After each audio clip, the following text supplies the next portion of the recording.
Hi there, this is And Jim and good Josh. evening, everyone. It is evening You're time. listening The to Sheridan Sheridan Media Troopers Sports.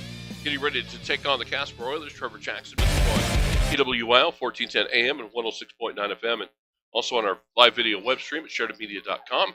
James Timberlake is with us. And also on our video producer is Coleman Hanchett.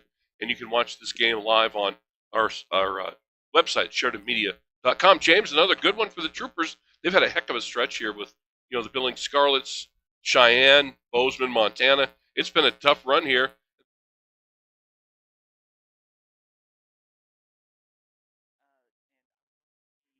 This team, the Troopers, pull out. It's been a rough stretch, to be honest with you, at the start of this year. They've played a lot of good competition, haven't fared too well. I think they got that win against Cheyenne Post 6 in that tournament over the weekend, 2 weekends ago, but then they got beat up by Bozeman in back-to-back doubleheaders. Almost came back in the second game, but Bozeman played really well, got the bats hot early, and it was tough for the Troopers to come back late in the game. I was talking to Austin Cowan, the head coach of the Troopers, before the game, and he's going to throw everybody. Frankie Maestri will start the game, but he alluded that everybody's on a pitch count. He's going to try to throw as many people as possible in this ball game today as they get ready to play again Sunday. We're going to tell everybody Sunday they'll play level at 1 o'clock.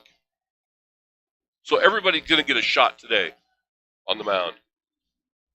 Yeah, we'll see what the Troopers are able to produce on the mound. Like I said, they're going to basically throw everybody out there and basically see what they got early on. And from there, I think you can kind of start lining out your starters that you want to continue to have out there every day, more of your bullpen guys, and we'll see what the Troopers are able to do. One thing I'm hoping for more than anything is I want to see the bats get going more early on. They got it going a little bit more early against I believe it was Cheyenne last weekend, if I remember correctly. And then after that, it took a little bit for them to get going. And then once they got going, they were hitting pretty well. But the problem is you fall behind, then you're fighting your way back. And we did not a lot of walks, but a lot of strikes, get ahead of batters, and Frankie Maestri ready to go. And the leadoff man for Casper will take a fastball for strike one. That's Eric Whitley. And Whitley will take strike one. Excuse me. And Maestri set and ready to go again. Here's the 0-1 to the leadoff hitter for the Oilers. And that one catches the outside corner for strike two. 0-2 down the count. And now Maestri can do basically whatever he wants. Nothing too good right here. He comes with the heat. It's going to be lined into right field for a base hit. And it's going to get by the right fielder. He'll come up. Evan Barney comes up throwing, and it'll be a double. Nice job of hitting. 0-2. A little bit too good. Yeah, if you're going to go 0-2 there, you can't leave anything to chance, I would say, especially up 0-2. Nice job of hitting by Whitley. On the 0-2 pitch, he goes right to right field and doubles, and that'll bring up Caden Wilcox. So Casper, right out of the chute, rolling right now. Here's the first pitch. It's lined off the first baseman's glove, and it'll be a base hit. That was a hot shot towards Dyson Murner. That was a rocket off his glove. The runner at second cannot advance. So that'll be an infield hit. Well, that was a bullet. Yeah, that's a tough play for Dyson Murner to come up with. But, you'd like to see the guys. I mean, it's a tough play for the second baseman to get over there, as well as the pitcher, because you see it through the air. You're like, it's either going to be fielded or I'm not going to have to run over there. And it pops out of Murner's glove, and then the pitcher all of a sudden has to cover. So, tough break for the Troopers early on. Now the Troopers in a jam. Runners on first and second, nobody out. Grant Nipper is the batter, the Casper shortstop. Nobody out, top of the first. Runners on first and second. Here's the 1-0 from Maestri. And it's a pass ball, wild pitch. It'll go to the backstop, and the runners advance. And if you're Trooper fans, this is not the start you want to see. Talk about getting off to a good start. They've struggled a little bit with that, allowing a couple runners come across, not here, but this past weekend early on. And it can really, for the most part, if you're on defense or anything like that, if you're having to come back in and try to hit down 2-0, 3-0, that puts you in a hole before you even get up to the plate. Maestri deals again. Fastball, swing and a miss for strike one. 2-1 the count on Nipper. Runners on second and third. Nobody out. Top of the first. For Casper, they have come out swinging. And the 2-1 foul back into the screen. 2-2. And Nipper, not the biggest guy that you'll see on this Casper team, but he's got a violent swing. He's not going to get cheated. He's not. He's swinging out of his shoes. The 2-2. And that gets by the catcher again. Another wild pitch, and a run will score. And an ugly start for the Troops. Nobody out. Top of the first. The count is full on the batter. A run across and a runner on third. Another wild pitch. Yep. And like I said, Troy Waugh's done a great job here in the early season. He had no shot at those two wild pitches. And a lot of work for Waugh early in the season, too. Well, here's the payoff pitch. Now to Nipper. The 3-2 is up high, and he walked him. Well, a great start for Casper. Now runners on the corners. And the 4-hole hitter, Saxton Smith, will step in. That's on the right side. Runners on the corners. Nobody out here in the top of the first, Casper, already with a run across. You say if you're Saxton Smith as the 4-hole hitter, having runners on the corner, no outs, that's a pretty good feeling. And Frankie Maestry's thinking, I need a ground ball. Yeah. Really bad.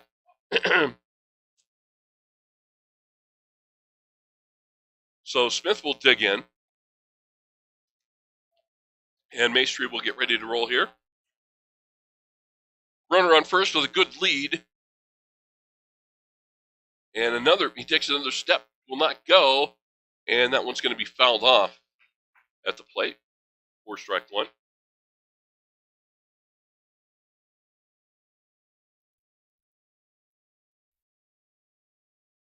You just hate when you dig yourself a hole early. And again, we're playing 1 9-inning game tonight. Just a reminder. Here's the 0-1 now from Maestry.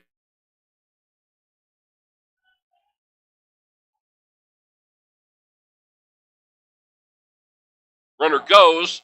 Throw down to third, not in time. Great play by Waugh to do that. Trying to force the guy back at third base. Maybe get him sleeping a little bit. So the base is stolen. So now runners on first and second with still nobody out here in the top of the first. 1-1 the count on the batter. The cleanup man, Saxton Smith. And the next pitch is going to be fouled out of play. Boy, Maestry just trying to get out of this now. The damage has been done. You're looking like they got to get an out somehow. Yeah, strikeout would be huge right here if you're Frankie Maestry with the 1-2 count. Here's the 1-2 swing, and he fouled it off again. Nice job of hitting. Yeah, that was basically in the other batter's box when he stuck his bat out there and fouled that off. That's a protection swing. Yeah. Just get a piece of it. And still 1-2 the count. And Maestry comes to the plate. It's going to be a fly ball hit well into center field. Probably will get the run across. And the catch is made. The runners will advance. So another run across for Casper. And the sac fly for Smith for the first out. And that'll bring up Bryce Laughlin with a runner on third and 1 out here in the top of the first. 2-0 Oilers on the range scoreboard. After battling off that 1-2 count, comes up with a sac fly. That was good at bat by Saxton Smith. So 1 out here in the top of the first. Maestry just trying to get out of this now. The damage has been done, trying to limit it. First pitch misses outside for ball 1.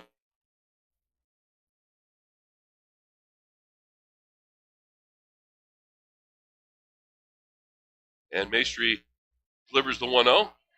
That's in there for a strike at the knees on the inside corner. At this point, if you're Maestry, you're only thinking ground out or strikeout right now. You do not put anything up high in the zone that somebody can get under. Here's the 1-1. Another fastball. Catches the outside corner for strike 2. Now, nothing good now. 1-2 the count.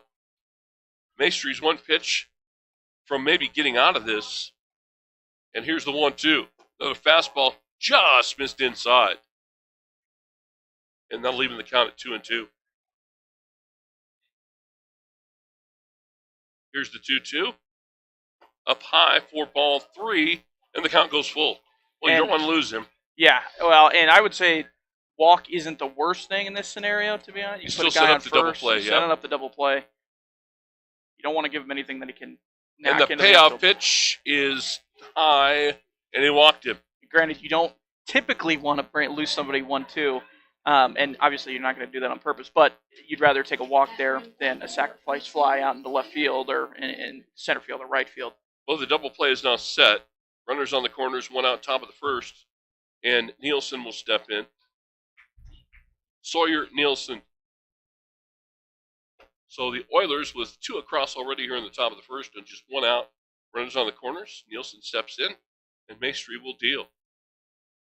First pitch, fastball, popped in the air. Who makes the play? Maestri makes the play. The pitcher will catch the pop-up. Well, there you go.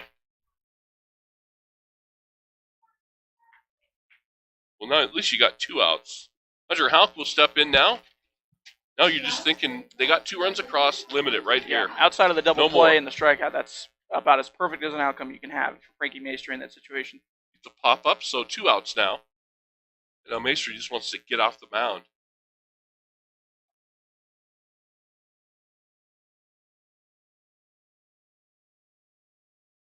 And here's the first pitch, fastball in the dirt. Great play by Troy Waugh to cover that. It bounced in front of the plate, and Waugh fielded it. That's a difficult play there by Waugh. Slide over there, the other batter's box, and try to backhand that. And here's the 1-0 now from Maestri. Fastball, swing and miss for strike 1. I'm surprised that Casper hasn't started the runner at first yet. Yeah, I think with 2 outs. Once we get into maybe a 2-1 count here, I would expect him to go if Maestri throws a ball here. The lead is not great at first, by the way, from Lachlan. Here's the 1-1 for Maestri. Runner does not go. It's going to be this pitch fouled out of play. It might not be the fastest guy over there either. We don't know.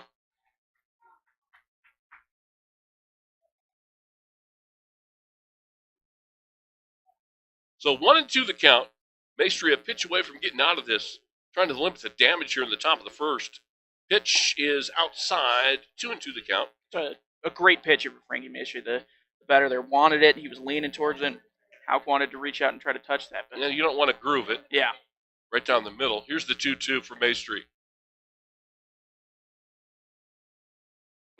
Up high, check swing, ball 3. Full count. So the runner at first will start. Very tough pitch to lay off if you're Hunter Houck. That was a good check swing. So right there at the numbers, you think you can line it into the outfield. And 3-2 on the batter. The runner at first will get a good head start here. Swing, and the ball's going to be popped into shallow right field. It's going to be in foul territory and will be foul. Nobody can get to it. That's that no man land territory behind first base. Tough to get to that one. Evan Barney made a great effort, but wasn't hit high enough in the air. And we'll do it again. In Troopers, next up, by the way, doubleheader Sunday against Lovell. It'll start at 1 o'clock here on Rodolini Field at Thorn Rider Stadium, and we'll have those games live for you as well.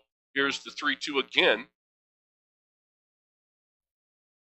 Runner goes. Ball's going to be fouled up toward the first base side and out of play. We'll do it again. So Hunter Houck staying alive. To quote the Bee Gees. Are you too young for that? I know. I am familiar with. Are you? Yeah. Staying Alive? I am familiar. Great song. Great double LP. Probably the prime of the disco era, I would say. Oh, yeah, right in the middle of it. Staying Alive, baby. Here's the 3-2 again for Maestri. And it's going to be a base hit into left field. A nice solid hit in the hole at short. And another run across for the Oilers. Now runners on first and second with 2 outs. The Oilers now put 3 across as Houck singles. And Trey Barons now will step in. That's about as good of a 2-strike approach as you're ever going to see from Hunter Houck there. Driving in, basically shortened up and just pulled it right through the hole. Wasn't trying to crush it or anything like that and drove home the run. So 3-0 Oilers. First pitch from Maestri misses outside. So 3-0 Oilers, 2 out. Top of the first. Runners on first and second. And Barons will step back in. Here's the 1-0 for Maestri. Misses inside, 2-0 the count. Just puts the heat, this just puts the heat on the Trooper bats now. They've got to generate some runs somewhere. And here's the 2-0 for Maestri. Swing and a miss for strike one.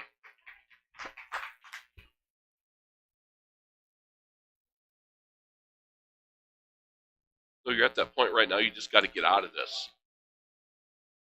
Here's the 2-1 from Maestri. Another fastball lined into right field. Right at Avon Barney, he'll make the play, and the inning is over. But Casper does the damage. The Oilers score 3. So we go to the bottom of the first. 3-0 Casper on the Reign scoreboard. You're listening to Trooper Baseball on KWYO and 106.9 FM. Competent local legal counsel focused on small businesses, real estate transactions, guardianships, employee protections, and personal injury. Michael McCullen Wade will aggressively, timely, and ethically protect your rights 24/7. Proud to support all local youth activities.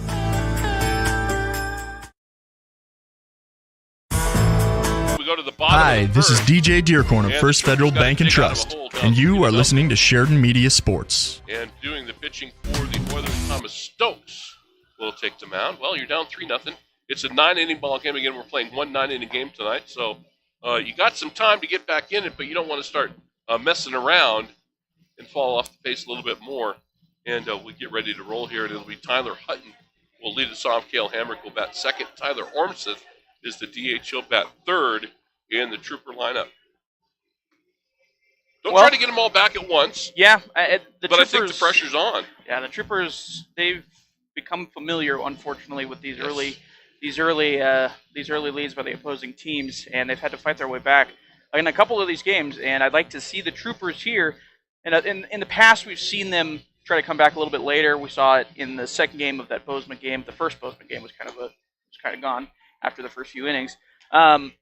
But I'd like to see them try to battle back, make it 3-3 here. Again, you don't have to get it all back right now, but you'd like to see an early big inning from the Troopers once again, like they did against Cheyenne during that weekend. Well, we saw, Bozeman put up runs in the first 2 innings of both games of that doubleheader, and then you just find yourself scrambling to fight back in it. And it seems like for whatever reason in these past few games, for whatever reason, it seems like the Troopers pitchers are getting hit well early. Mm-hmm. For whatever reason, and then as we go along, it seems like the Trooper pitcher seems to get their groove a little bit more, or maybe it's getting harder to see the ball for the opposing teams. I am not sure, but for whatever reason, at the beginning, these last few games, it seems like the Troopers pitchers have just been getting hit pretty hard.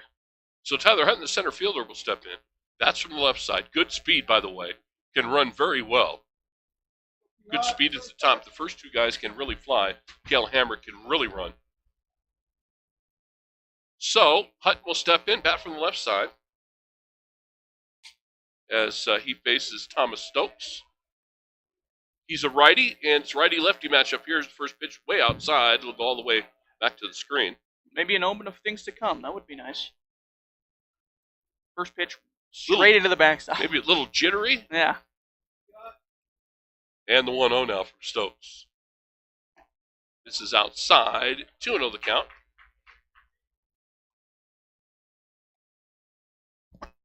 And now the 2-0 to Hutton. Breaking ball. Just missed out. Good-looking pitch. Good pitch, yeah. Good-looking pitch. May have fooled the umpire a little bit, too. That looks really good. 3-0 now the count to Hutton. So he'll get the stop sign here, and he'll take a fastball in there for called strike one. 3-1 now the count. And a Hutton. A 2-0 curveball off-speed pitch is not something you see very often, so the Troopers are going to have to prepare that pitch whenever. Fastball going to be fouled out of play. Almost got a car driving down the street. That would be awesome. Pretty common. I would love to see that, but as long as it's not my car. Well, so yeah. Yeah, the count full. Now to Hutton. So Stokes battles back, comes with a fastball. Just misses outside. He walked him. Ooh. Tough one to lay off. Up there. That was a tough one to lay off, but he did. And Tyler Hutton's aboard, and that'll bring up the shortstop, Cale Hamrick. We already have, like you said earlier, Austin Cowan, head coach of the Troopers, said they were going to use basically everybody in terms of pitchers, and I'm already seeing somebody warm up in the Trooper bullpen right now. We might see a new pitcher in the second inning. Yeah. Maestri threw a lot of pitches. So Hamrick steps in. Stokes delivers. Breaking ball in there for strike one. Good little pitch. That's a very strong difference in velocity there. Between the fastball and the curveball that he's throwing. Way off speed. So 0-1 the count now to Hamrick, and Cale steps back in. Hutton gets his lead at first. And he will run, ball on the ground to the second baseman, and he boots it, and everybody's safe. They had a double play, and I don't think they're going to get Hutton if he tried to turn it anyway. I think that Hutton running, James, had the base stolen anyway.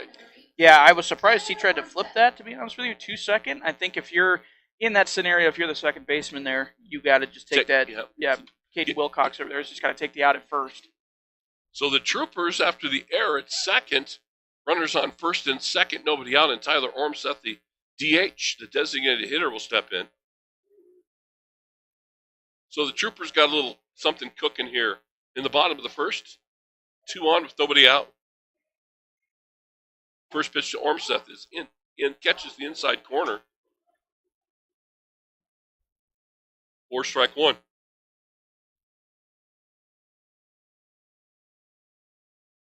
And now the 0-1 from Stokes. Runners get their lead. Breaking ball, swing and a miss. Good pitch. Yeah, that was nasty. That one fooled Ormseth a little bit, I think. The thing about it is you can see it coming. Yeah. I mean, you can see it up here for sure. For sure, we can see the different delivery from the fastball to the breaking ball. Now it's 0-2 to Tyler Ormseth. Now he's got to protect. Breaking ball again. See you later. Struck him out looking. And that's, well, I'll tell you what, he's got command right now here in the first inning of that curveball. Yeah, the fact that he's throwing that confidently, I threw that 2 out of the 3 pitches in that at bat, which means he's very confident in that pitch right now. Well, right now, if I'm the catcher, I'm just calling curve. Yeah, absolutely. I'm putting 2 fingers down, keep throwing it.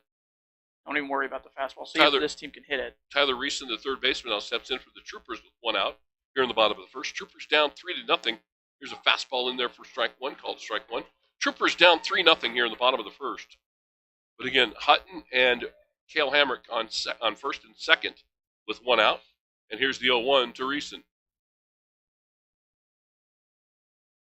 Breaking ball, swing and a miss for strike 2.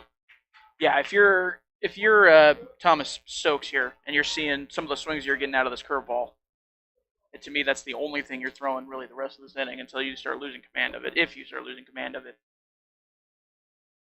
Here's the 0-2. Breaking ball, misses down low. Hutton's going to go, and he is going to be dead meat at third. So Hutton will be the second out. Kind of a delayed steal after the ball was bobbled. The catcher made a great play on it, and Hutton is erased for the second out of the inning.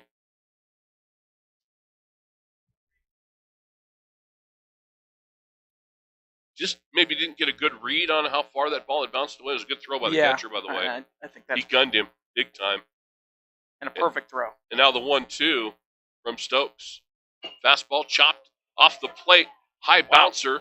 Second baseman will field it and will get the out. I think he thought that was off the plate, and I thought it was off the plate given the sound. But yeah.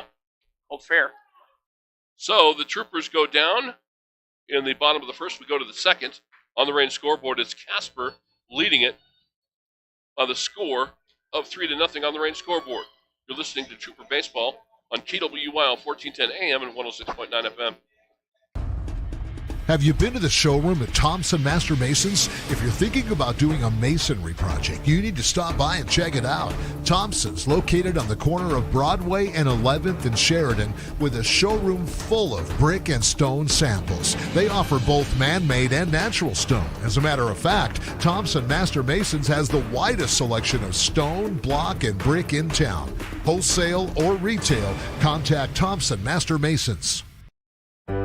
Hi, this is Ken Balkenbush with Prime Rate Motors and Super Trailer Store, and you're listening to Sheridan Media Sports. Welcome back, everybody. Well, the Casper Oilers off to a good start. They lead 3-0 as we go to the bottom of the second. The Troopers got the first 2 guys on and then couldn't do anything after that in the bottom of the first. Now doing the pitching for the Troopers. Mason Manning. Is Mason Manning. So, again, talking with Austin Cowan before the game, he's going to use a bunch of guys. Again, this is not a league game or anything, so get some guys some work. Everybody gets a pitch count, so we might, if we're playing 9 innings, you might see 7 or 8 guys tonight. Yeah, I wouldn't be surprised at this point, given the fact that give them a little work, Yeah, I mean, it doesn't mean anything. You're going 9 innings, so it's only going to be an extended amount of work, which is good for these pitchers early on. And if they're, I think he's only staying true to his word if they're really going to use anybody pulling Frankie after the first inning. Yeah. So Jack Nichols will step in, the 9-hole hitter for Casper. They send 8 to the plate in the first inning. Here we go to the top of the first. First pitch from Manning is in there. A fastball at the knees for strike 1.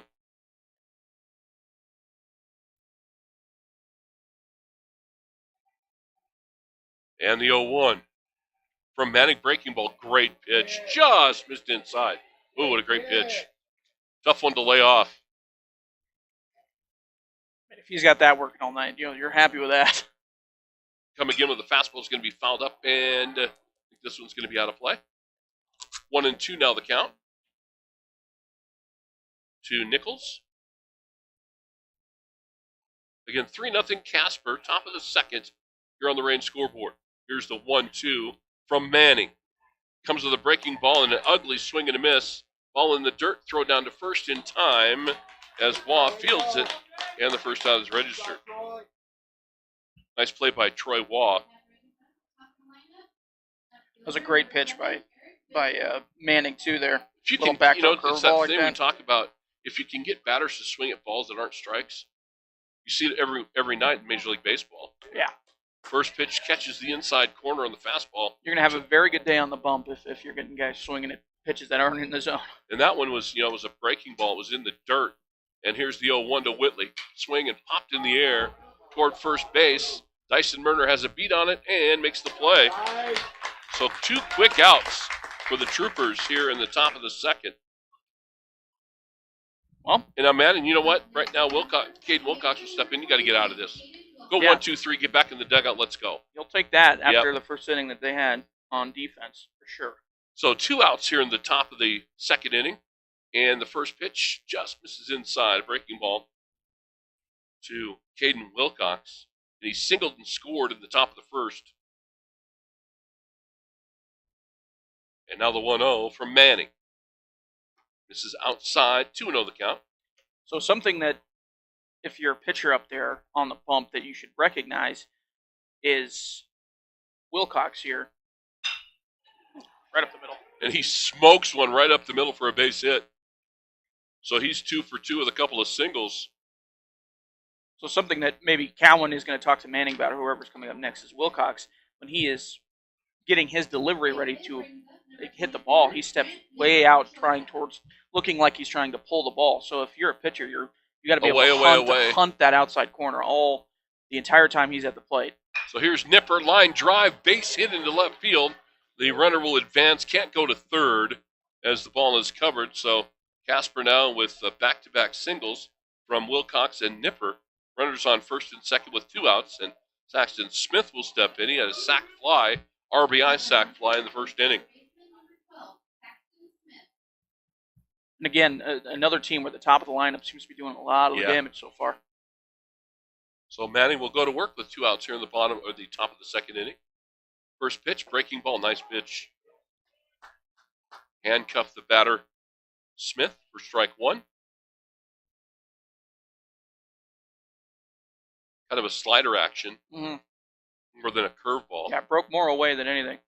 Same pitch, gets him again right at the knees, and Saxton didn't like that. I think 2 in a row that Saxton. He takes a look at the ump and steps out. He's like, "Are you kidding me?" Not a fan of. Now here's the 0-2. I throw him the same pitch right here, right? Why not? Come with a fastball and he fouls it off. And go with the deuce again.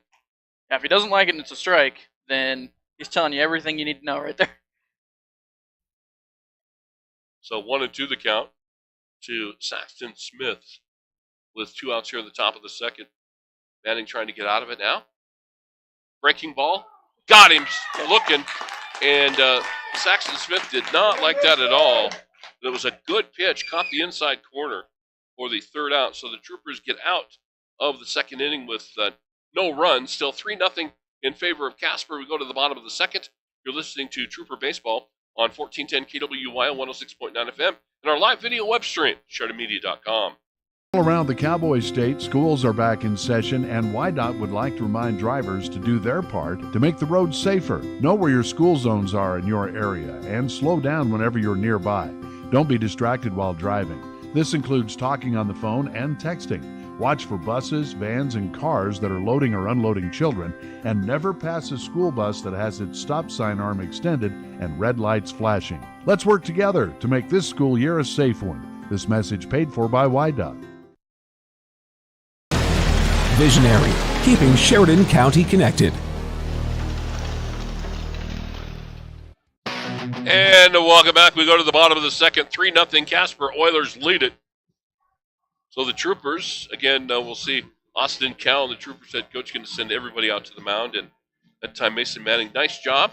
Gave up a couple of hits, but gets out of it. And now the Troopers, again, we're playing a single 9-inning game tonight. Troopers back on the field Sunday at 1 o'clock. They'll take on Lovell, doubleheader at 1. And we'll have those games live for you. And again, big thank you to Coleman Hanshin. He's our video producer tonight, bringing you all the video on our website, on our live web stream at SheridanMedia.com. And coming up for the Troopers in the bottom of the second inning will be the left fielder Riley Green. He'll be followed by Avon Barney and Dyson Murner, the first baseman. So Thomas Stokes gets ready to settle in here. And Riley Green will step in for the Troopers. Again, they spot the Oilers 3 runs in the first inning.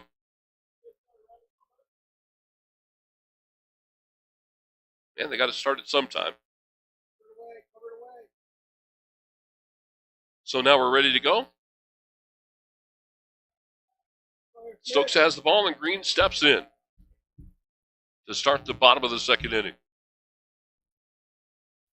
And the first pitch is a fastball fouled off at the plate, just chopped into the ground. 4-1 to Riley Green.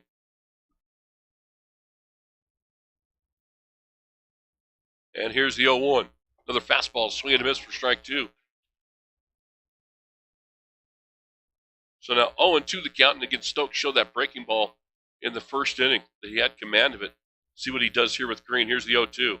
Comes with a fastball down low for ball 1. So he's seen all fastballs. You got to think the breaking ball, the deuce, is coming here pretty quick. Here's the 1-2 to Green.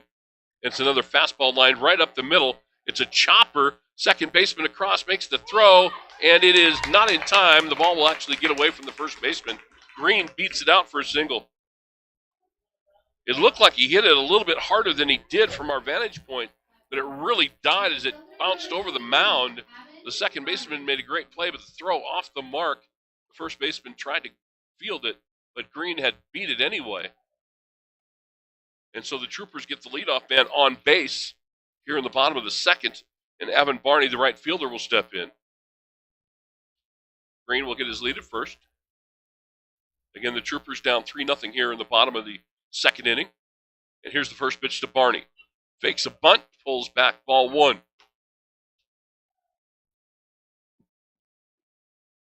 Barney dropped down on that one like he was going to try to lay one down. Trying to see what Casper would do. The third baseman will come in.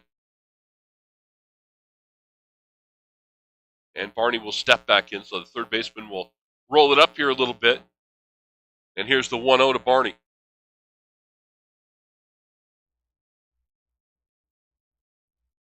And a pick over to first, and Green back in time easily.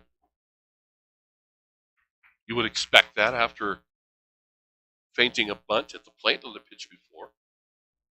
And Barney steps back in, and Stokes ready to go. Green gets a lead at first, not a big lead. And here's the pitch, breaking ball up high, misses. 2-0 the count. Barney not squaring at all on that play. So 2-0 now the count. As Stokes misses high and away.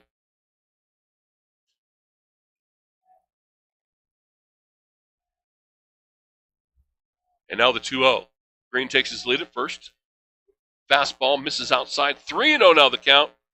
Well, Barney will get the stop sign right here. That bat will just stay on his shoulder at 3-0. As the Troopers, again, trying to get back in this game now down 3-0.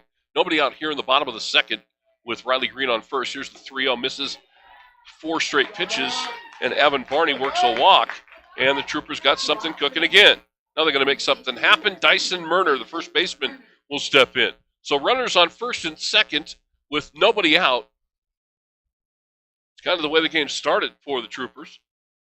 They couldn't get anything done in the first.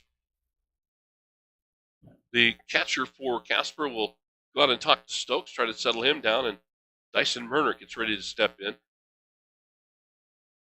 You just can't leave guys on base. Time for the Troopers to make it happen. So Green singles, Barney walks, and now Murner will step in with nobody out.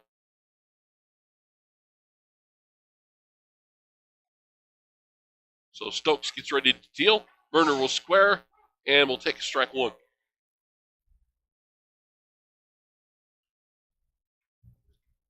Third baseman for Casper has to stay home. First baseman can roll up a little bit. And here's the 0-1 to Murner.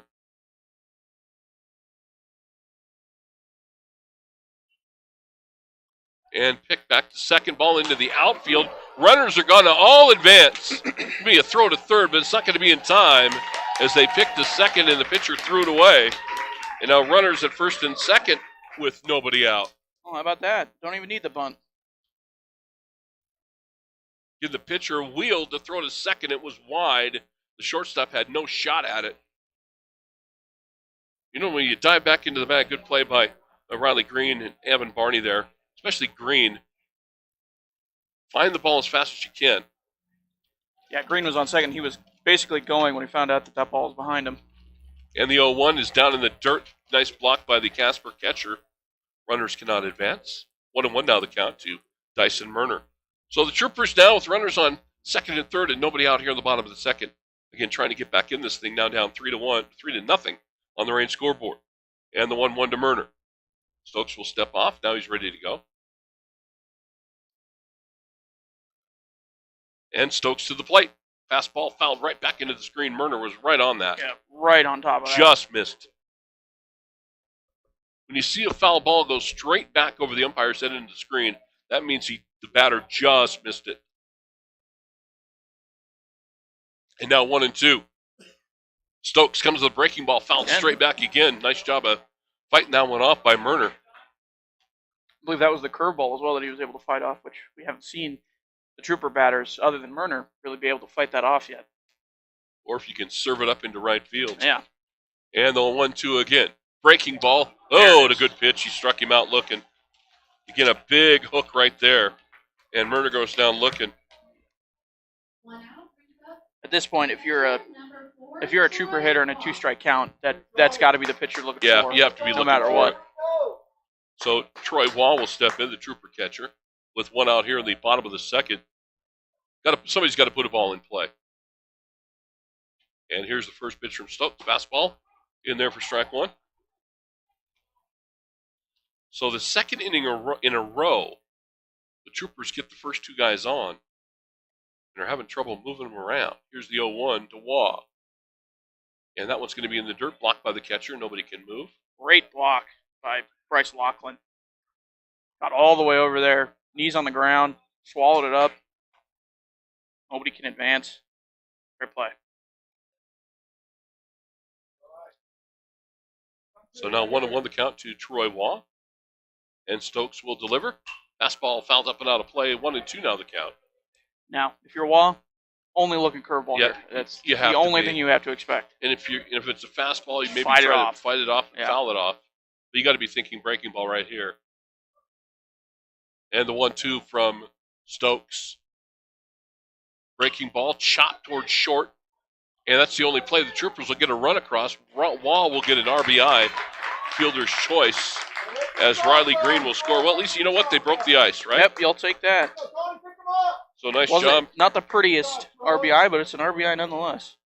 So that's for the second out. And now Anthony Carlson, the second baseman, will step in. So the Troopers get the run across, and that's the biggie right there. Yeah. Now it's 3-1. They had to get at least one out of this.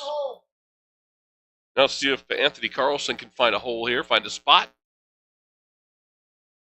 But Stokes for the Oilers in command here, that breaking ball here in the first two innings. We'll see if the Oilers tend to be, if they try to be more liberal with how many pitchers they have out on the mound today as well. See how much work Stokes gets. Here's the first pitch, breaking ball. in there for strike one. Boy, he definitely Yeah. has command of that pitch. That curveball might be his favorite pitch, given how many times we've seen it. And the 0-1 now to Carlson. Fastball, swing and a miss for strike two. Yeah, it's tough to tell sometimes if you're seeing, at least up here, a changeup or any of those, just slower off-speed pitches. But when you see an effective curveball, it's easy to spot from up here. And the 0-2 is a breaking ball down in the dirt for ball one. 1-2 now the count to Carlson. And just find a way, if you're Anthony Carlson, find a way to get on. And now 1-2 the count to Carlson. Stokes comes to the fastball and struck him out looking, and we go to the top of the third on the range scoreboard. As we go to the top of the third, it's the Casper Oilers leading it by a score of 3-1 on the range scoreboard. You're listening to Trooper Baseball on 1410 KWYO 106.9 FM and our live video web stream at SheridanMedia.com. You grunt and groan every time you stand, bend, or reach. Ow. Aching bones and aching joints, they're not just painful, they're noisy. But seriously, for some, aching joints are debilitating. The specialists at Sheridan Ortho work tirelessly to end your aches and pains. From advanced hand and upper extremity surgery to computer-navigated spine surgery to complex sports medicine like hip arthroscopy, you're in good hands. Sheridan Orthopedics, serving Sheridan and the surrounding areas for over 50 years. Visit SheridanOrtho.com. Same-day appointments may be available. This is Dr. Michelle Meehan, and you're listening to Sheridan Media Sports. Welcome back, everybody. We go to the top of the third. The Casper Oilers leading at 3-1. So, James, at least they get a run across. So, at least you break the ice and moving guys up so you get a run. So, yeah, now 3-1. And so you got something positive going. Mason Manning back on the mound for his second inning of work and did a nice job in the second inning as we go to the third. And I'd like to see the Troopers maybe being a little bit more aggressive on that curveball that Stokes has been throwing. We'll see how much longer he's out there because, again, the Casper head coach just could be as liberal as the Trooper head coach is being with their pitchers. But I think everybody's basically on a pitch count. Yeah, that's what I would imagine. And I think Frankie Maestri threw a bunch of pitches in the first inning. But if you're the Troopers, you see Stokes again, especially with the top of the lineup coming up, I'd like to see them maybe be a little bit more aggressive because he's just throwing that curveball at will. And the you thing want to about make it is, hesitate a tad. And it's kind of a hanger. Yeah. If somebody gets a hold of it, If he hangs one, you can hit it a long way or be thinking about going to right field. So, stepping in for the Casper Oilers will be the catcher, Bryce Laughlin. A lot easier said than done, too. Yes. And Manning will deal. First pitch, fouled back into the screen for strike one. That's the big thing about pitching. Get ahead of the batter. Mm-hmm. You always want to go, first pitch strike. It's so much easier. It takes so much pressure off you. Get ahead of the guy. You can do whatever you want if you're the pitcher. You get ahead. There's a fastball at the knees on the outer third of the plate for strike two. 0-2 now the count. Now, Manning basically, as you said, James, can do whatever he wants. Yeah. Here's the 0-2.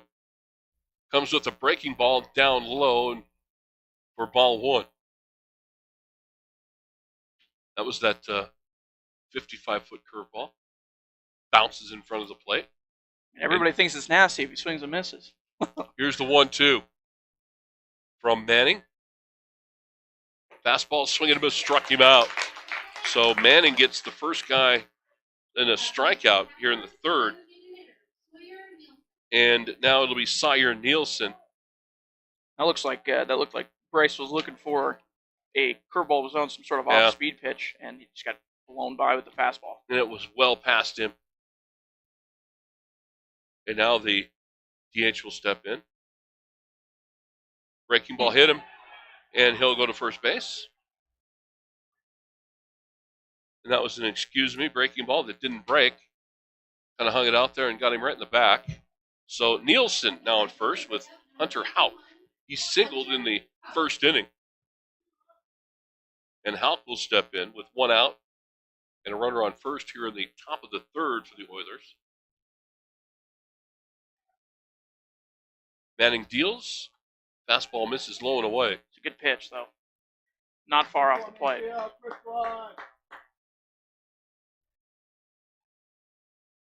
And now the 1-0 from Manning. Nielsen gets his lead at first. Manning takes a look, and he'll come to the plate. It's going to be driven into center field for a base hit. A solid single. And now Hunter Houck is 2 for 2. with a couple of singles in the ball game. And now runners on first and second with one out. And that'll bring up Trey Behrens. He flew out to right field in the first inning for the final out of the inning. And now Manning would love a ground ball. Ground ball double play is what he'd like. We've yet to, from what I don't think we've seen a double play from the Troopers yet this year. Why not now? Perfect time to get it. First pitch is away, fastball, 4-1 to Behrens. The other thing is, if I think head coach Austin is going to tell Tony Carlson over there to scoot over a little bit because you have the double play in order, but he's playing basically the hole over there. I mean, he's got a long way to run. If he'll never get there. Yeah, if that ball is hit hard to Kale, he'll be hammered by himself. Yeah. And the second pitch is a ball, 2-0 now the count. Manning comes to the plate, fastball. Misses the low and away again, 3-0 now the count. So you know Behrens won't be swinging here. With one out here in the top of the third, Casper with runners on first and second, and a 3-0 count to Trey Behrens. And that pitch is in there for strike one. It's almost automatic auto right there at 3-0. Now Manning will come at him again. Behrens has got to be expecting fastball here. Here's the 3-1 fastball, fouled out of play. So good job by Manning to get back in the count so the count is full with one out. If you're Trig here, I mean, you're still basically only looking fastball because Manning's not going to want to load the bases with one out. No, you're looking dead red fastball right here. Here's the 3-2 from Manning. Comes with the heater, fouled out of play again. That was a good pitch. The batter had to go get that one, James, on that outer third and just able to foul it off. Yeah, if you're Manning, you just tip your cap a little bit to the batter there. That was a good put away pitch. And Manning again, same spot. And he walked him, and now the bases are loaded.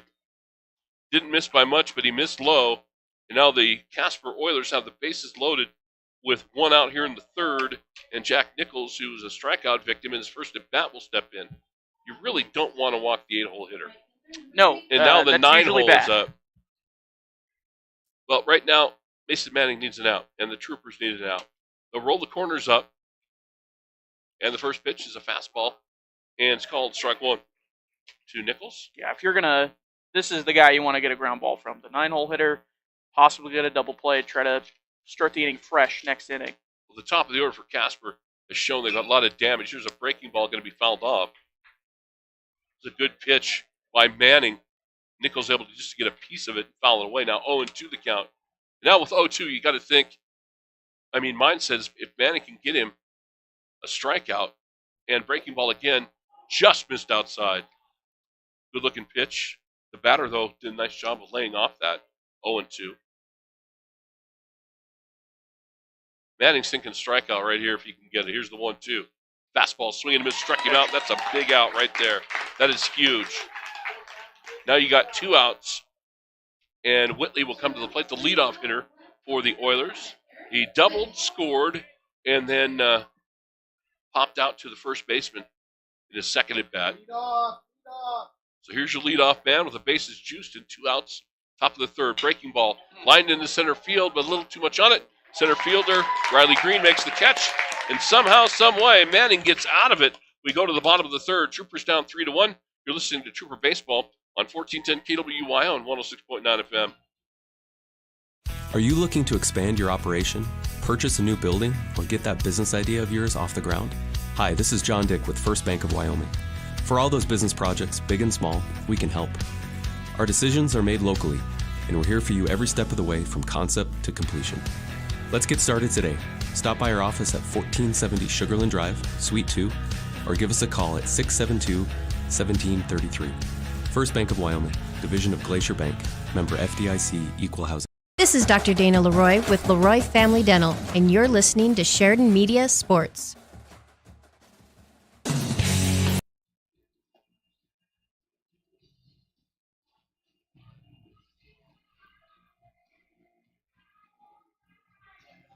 So the Troopers get out of that. Hey, nice job by Mason Manning to get out of that jam. Bases loaded with one out, get out unscathed. The strikeout was the big one.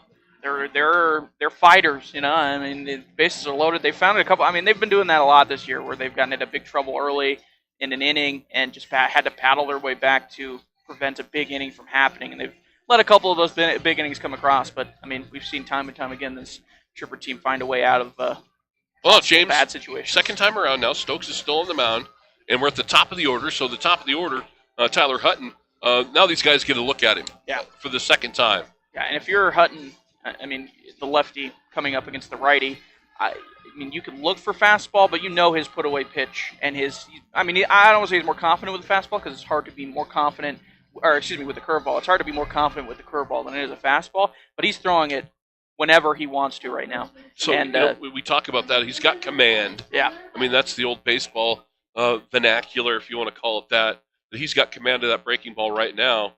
And, if you feel that comfortable throwing it, you just let it rip. Here's Stokes' first pitch, going to be a fastball, and that catches the outside corner. Boy, tell you what, that's a tough pitch right there. The catcher didn't even frame it. He just caught it and was ready to throw it back. That's tough. That's a tough pitch to handle for Hutton, the lefty. Here's the 0-1. Another fastball. That one misses outside. Looked like the same spot. Same spot from up here. I think the first fastball was kind of a liberal strike. Yeah. Gave him a little bit of room there. And now the 1-1 to Hutton. Comes inside, ground ball right at the second baseman. Fields it, throws, and the out is registered. So Tyler Hutton will go down on the ground out to second base. And Cale Hamrick got on base with the fielder's choice in his first at bat. So Cale will step in. And the Troopers got a couple of players coming back for their last season. A little bit later on, we'll start seeing Michael Greer and also Trevor Stowe. Trevor Stowe will be back. Breaking ball to Hamrick. Misses outside for ball one. Stokes hasn't missed much at that breaking ball. No, he's been pretty effective with it so far today. I don't think we saw one against Hutton there. Maybe he struggles a little bit against lefties with it. The 1-0 fastball grounded wide of third. Hamrick hit it well, but pulled it foul, and that'll even the count at 1-1. And we know that Cale's got some power, got a little pop in the bat, good wheels, good speed, and now the 1-1 to Hamrick. Breaking ball, that one up high, ball two. Yeah, and if you're going to leave that up high like that, you're almost never going to get the call from the umpire back there if it's a curveball. And now 2-1 the count to Hamrick. Stokes comes to the fastball and misses low and away. The catcher for Casper wanted that. I think Lachlan wanted that pitch maybe. Yeah. It was low and outside, and now the 3-1 to Hamrick. So Cale gets his pick here. Here's a fastball, and he misses high and inside, and Hamrick draws a walk. So the Troopers have a base runner on now with one out, and that'll bring up Tyler Ormseth, the DH. He got caught looking. It was the curveball. And the way that bad bat went, if I'm Stokes, I'm just going to throw him curveballs. Yep. If you're Ormseth, that's all you're looking right now, given the last at bat. He just handcuffed Ormseth in that first at bat and caught him looking. He threw a couple of really good breaking balls to Ormseth. So Hamrick gets his lead at first. Ormseth steps in. Going to throw over to first. Hamrick back in time safely. Ormseth he almost got, in his first at bat, he almost got hit again, but we've seen him get drilled a couple of multiple times over the past week or so. Tough guy. Yeah. And here's the first pitch to Ormseth. And it's up high, 4-1. A fastball. And it's not like he's crowding the plate or anything No. like that. He's standing in there pretty normally. But he's a big dude. He's a big dude, yeah. He's a wide body. I mean, if I've been it's like one of those things, if I'm going down a dark alley and I got to pick one Trooper to go with me, I'm picking him. Ormseth, not a bad pick, I would say. Not a bad pick. A little on the bigger side. Here's the 1-0 to Ormseth. Breaking ball, runner goes, throw down in time, and Hamrick is out. Good throw by the catcher. That was a great throw. Yeah. Not particularly close. So Hamrick is erased on the stolen base attempt. Now 2 outs. And Ormseth facing a 2-0 count. It didn't look or like... 3-0 count, excuse me. Didn't look like Hamrick got a very good jump on that play either. It looked like he was behind that entire time he was running to second. And now the 3-0 to Ormseth is up high, walked him. Actually, it was 2-0. Sorry, now it's 3-0. Yep. Excuse me. Now it's 3-0 to Ormseth.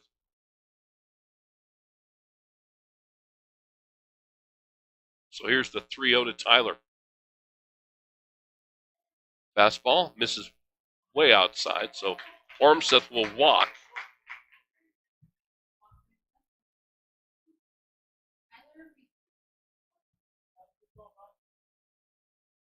And now Tyler Reeson will step in. Reeson grounded out to second base in his first at bat as Ormseth walks. And this has kind of been, we're 3 innings, or I guess 2 2/3 in now, and we've seen kind of the similar stuff that we've seen from the Troopers the last few weeks, where it takes them a little bit to really get going off of certain pitchers, where it's been the opposite for the guys that they've been playing.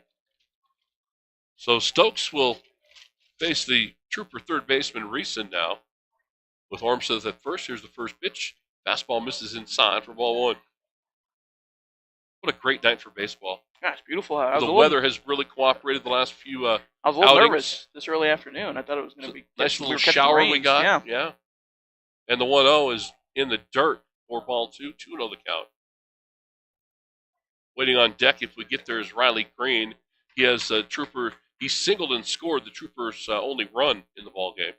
And if you're Reeson now, that's 6 straight. You're probably sitting middle right now, if anything. Fastball going to be fouled out of play. Had a good hack at it. Yeah. He fouls it into the parking lot. And 2-1 the count now to Tyler Reeson.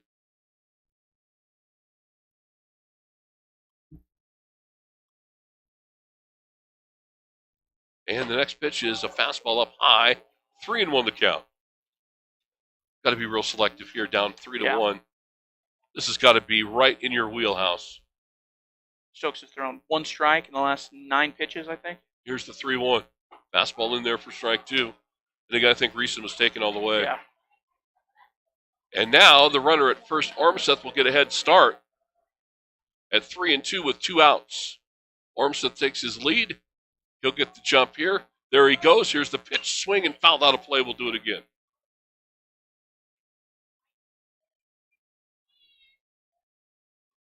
Gonna see this little kid in front of me eating a burger. They have great burgers here, don't they? Tell you fans, burgers and dogs and all the great food at the concession stand, come out to the ballpark. It's a great place to be. They got Ligursky sausage down there too. There's the 3-2 and it's low and he walked him. So nice, that's pretty good at bat right there for Reeson. Yeah. He really worked that walk. Fouled off a couple, and now Riley Green will step in. And now we're going to get a visit to the mound by the Casper head coach. We're either going to get a change. No, it looks like the coach is just going to have a word with him. So, he stuck him out there longer than I thought. I did too. Total command first 2 innings. Yeah. So he gets 2 outs quickly. Catcher makes a great throw down to second, and then he walked a couple of guys. And that's what they're talking about right now. Yeah. Just up 3-1, gotta relax. Runner on second, and it's not the fastest guy that the Troopers have. Yeah, it's like you're okay. Just get out of this. Yeah. Nobody in the Casper bullpen. So it looks like Stokes might be the guy today. I guess so. I mean, just different ways of handling it. And now Riley Green will step in. Again, he singled and scored the Troopers' run. And it's possible Casper's played more recently than the Troopers have as well. So runners on first and second with 2 outs, and Riley Green steps in. First pitch from Stokes, fastball, hit into left field. Left fielder going back, and will make the play. Drop the ball! Runners are going to score. We're going to be tied. Oh, my goodness. Dropped a fly ball. Can you believe that? He had a beat on that thing and everything, James. Yeah, that was maybe the sun got in his way or something like that, because the sun is starting to set over here behind us, and that can become a tough play if you catch it with the sun. Wow. It just drops right out of his glove. A two-base error, and the Troopers have tied the game up at 3. Wow. It was a high fly ball right about the warning track, and he had a beat on it and just dropped it. So the Troopers have tied it up now. Evan Barney will step in. Hey, they'll take whatever they can get. Yeah, that's where the 2 outs actually helps you, because you guys are already running. So Barney steps in, first pitch in there for a strike. And that allowed the runner on first, Tyler Reeson, to come all the way around to score. That wouldn't have happened if there weren't 2 outs in that situation. So the Troopers got the thing tied up. Barney scores to bunt, pitches inside, 4-2, or leaving the count at 1-1. Excuse me.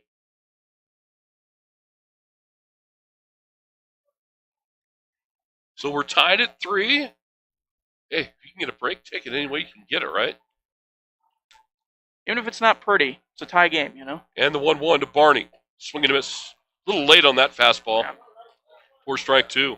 That's one of those that's high inside in the zone that looks very nice to be able to pull into right field, but most of the time it's just going to jam you or you're going to swing and miss. So 1-2 down the count to Evan Barney again. The Troopers have now tied it up here in the bottom of the third. And a fastball in there. That's a good-looking pitch. He struck him out looking. But the Troopers get back in it. They score 3 on the error, or score 2 on the error. And the Troopers have tied the ball game up as we go to the 4th inning. You're listening to Trooper Baseball on 1410 KWYO and 106.9 FM. What's better than the best? The West. And living your West life means having it all. Range high-speed internet when you need to be connected, and the ideal location when you're ready to disconnect. Map out a hiking route and find your outlet on the trail. Reserve the perfect campsite and unplug around the fire. Research where the big fish are biting and reel in a recharge. Get started today by visiting range.net. Hello, this is Benton Johnson with Sheridan Motor, and you're listening to Sheridan Media Sports. And welcome back to Ernie Rodolini Field, Thornrider Park here in Sheridan. Well, the Troopers catch a break, an error in left field that allowed an error by Hunter Houck in left field for the Casper Oilers that allowed 2 runners to come across and scores. Tyler Reeson from first base and Tyler Ormseth, the DH, from second base.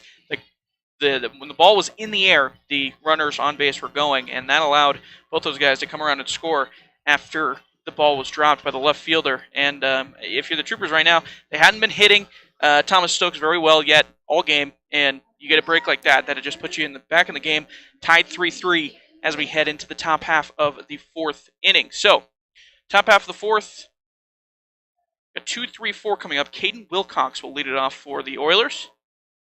First pitch she sees is a little bit inside for ball 1.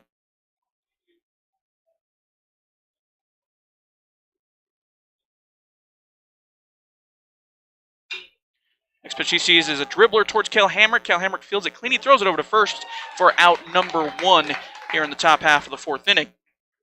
Play there by Hamrick. That seemed like an easy play on our stream, but the internal clock is going if you're Cale Hamrick there after the dribbler, and you know you have to grab that ball and throw it quickly in order to get the out, and that is what he did, and that will bring up Grant Nipper, the shortstop for the Oilers. First pitch he sees, a little bit outside for ball 1. Looks like a off-speed pitch. I believe we still have Mason Manning on the mound.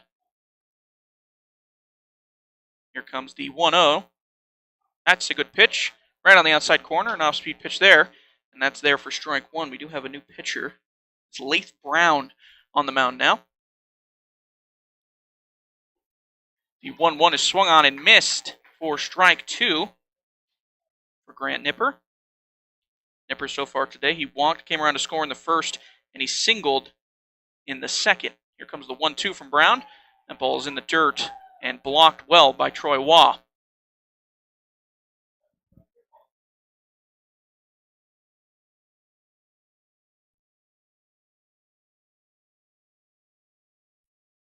Here comes the 2-2 from Lath Brown. That one's fouled off right into the backstop. Keep it 2-2 here. 1 out now here in the top half of the 4th after the ground out to Cale Hamrick to start the inning. Lath Brown, the 3rd pitcher for the Troopers so far today. That one's grounded foul on the third base side. So that'll keep it 2-2 once again.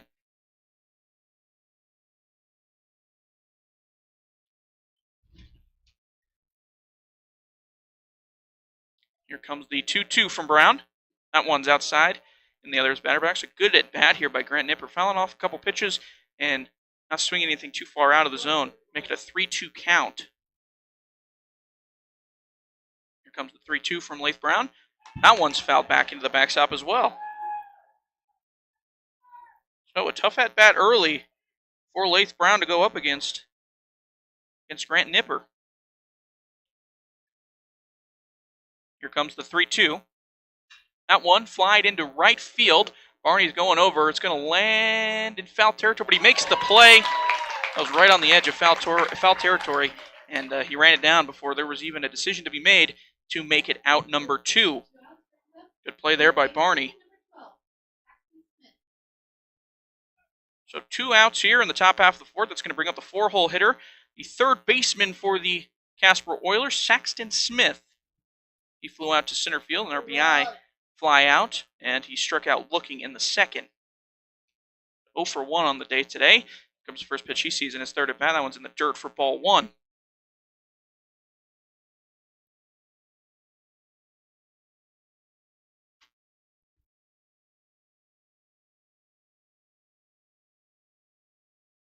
Leaf Brown is ready to go, and here comes the 1-0 pitch. Swung on and missed by Saxton Smith. That was on the inside corner. Looked like he wanted to pull that, maybe golf it out up against the wall, but just swung on and missed. Good pitch there by Leif Brown. Here comes the 1-1 now. That ball maybe just missed a little bit high. Make it a 2-1 count now to Saxton Smith. Wind blowing straight out. Not a big gust of wind, but a little breeze going straight out into center field. Here comes the 2-1. That one's outside for ball 3. Leif Brown now going to have to work out of a 3-1 count to the 4-hole hitter for the Oilers. Already hit one well. Back in the first inning, it was a flyout, but it was still hit pretty well. Here comes the 3-1. That one's hit well into right field. Another possible flyout opportunity for Barney, but it gets over his head all the way to the wall. Saxton Smith rounding first, going to be heading into second base. Slides in safely. A big double to right field off the wall from Saxton Smith on a 3-1 count. And that's one of the dangers of losing guys in the count. Able to kind of see something that's coming, expect it, and pounce all over it. And that's exactly what Saxton Smith did there. Now a runner on with 2 outs here in the top half of the 4th inning for the Casper Oilers. It's going to bring up, the double's going to bring up Bryce Lachlan, the Casper Oiler catcher. 5-hole batter here today. He walked back in the 1st, and he struck out swinging in the 3rd. So 0 for 1 for him today. First pitch he sees from Leif Brown. In there for strike 1. He did not love that call, but if you're a batter and you don't swing the bat and it's called strike, I don't know if we'll ever meet anybody that is happy with a called strike.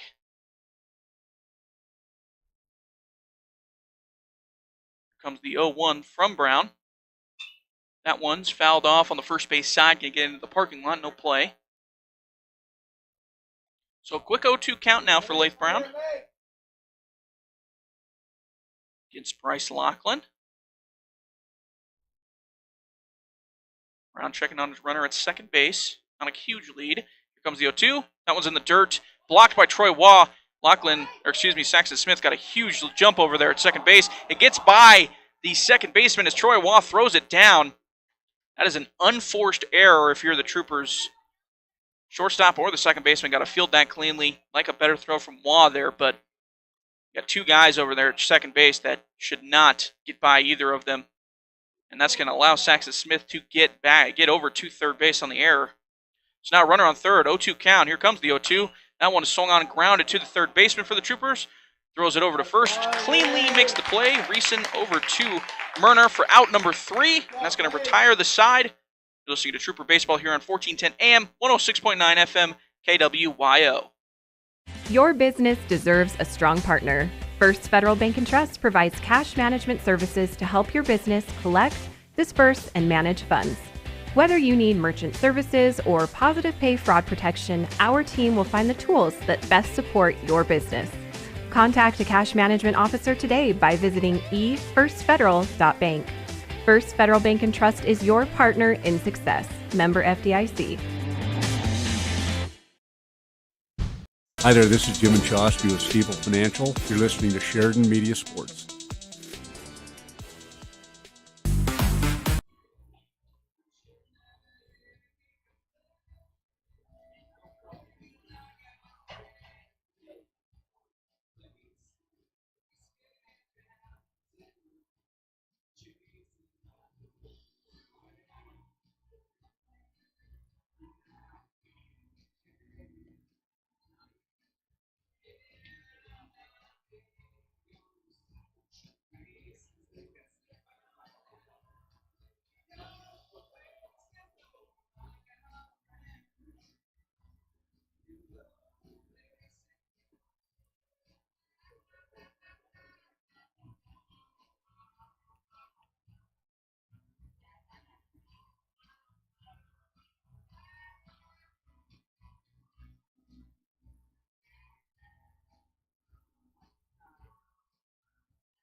And welcome back to Trooper Baseball here, running Rodolini Field, Thorn Rider Park. Thomas Stokes still on the bump for the Casper Oilers. Dyson Murner up to the plate for the Troopers here in the bottom half of this fourth inning. That one, first pitch he sees is dribble towards the left side, towards the hole. Shortstop fields it, but he is safe. Murner beats it out. It's a tough play for the shortstop. Got by the third baseman, and the shortstop had to basically run it all the way down and make a huge throw all the way across the field, but Murner was able to run it out for an infield single. It's going to bring up Troy Waugh, the catcher for the Troopers today. Waugh grounded out, an RBI ground out to the third baseman, his only at bat so far today. He squares around a bunt, gets a good bunt down on the third base side. Only play is going to be toward to first, and that's going to go down as a sac bunt, a perfect bunt by Troy Waugh to get the sac bunt. That moves over Dyson Murner and puts him in scoring position with no force on the table. It's going to bring up Anthony Carlson. Troopers, the second baseman. Anthony Carlson so far today struck out looking back in the second. Runner on second now. First pitch Carlson sees. Ball on the outside from Thomas Stokes. Stokes now 3 1/3 in. And outside of the single, RBI single from Troy Waugh, the RBI ground out for Troy Waugh, and the error in left field by the left fielder, he's been pretty much spotless so far today. Second pitch is high and outside for ball 2, so make it a 2-0 count to Anthony Carlson. Here comes the 2-0. That one right off the shoulder blade of Anthony Carlson, and it doesn't feel very good, but as the 9-hole hitter, you will take that any day of the week. Bring the top half of the order up for the Troopers. Tyler Hutton is going to be coming to the plate, the lefty for the Troopers, the only lefty on the score sheet today for the Troop.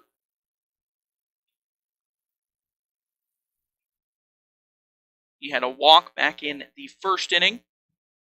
Got caught stealing in that same situation and then grinded out to the second baseman in the third. Runners on first and second, now 1 out here in the bottom half of the fourth. He squares around a bunt, nearly lays down a similar bunt to Troy Waugh laid down, but goes foul. That'll make it an 0-1 count. Hutton steps out of the box, getting his sign from third base coach down there. He is back in and ready to go. Stokes comes set. Here comes the 0-1. Squares around once again, but that one's high and outside. Pulls it back, make it a ball. Ball 1, make it a 1-1 count for Tyler Hutton.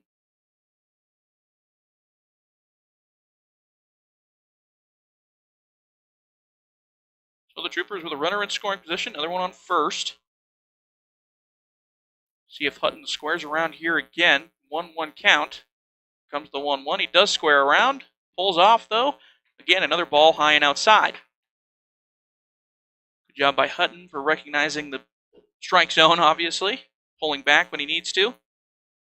Not need an unforced strike if you are trying to square around a bunt. Now the 2-1 from Stokes.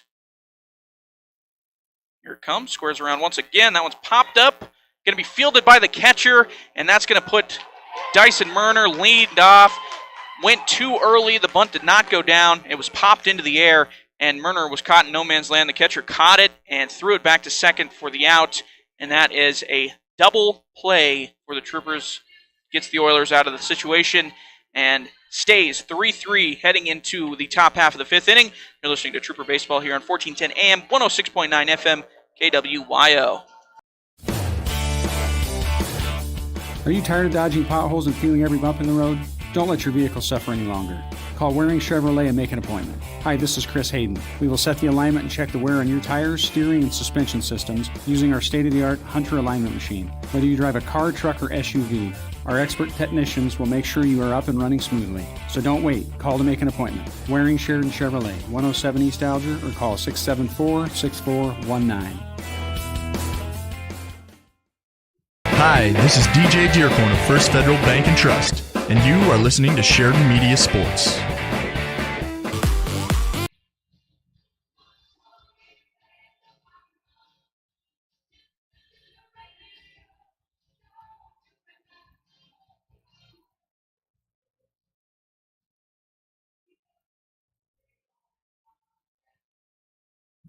On the mound for the Troopers, number 16, Lake Brown. Batting first for the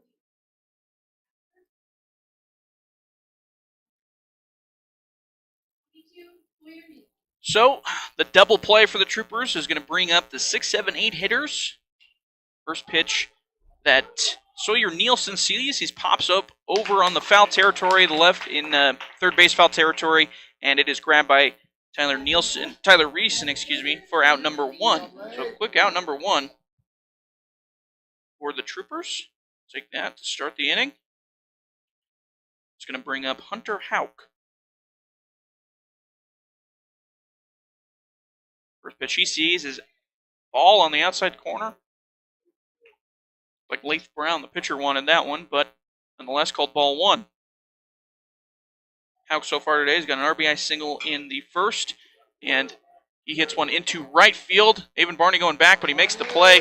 Good play there by Avon Barney to make the play in right field.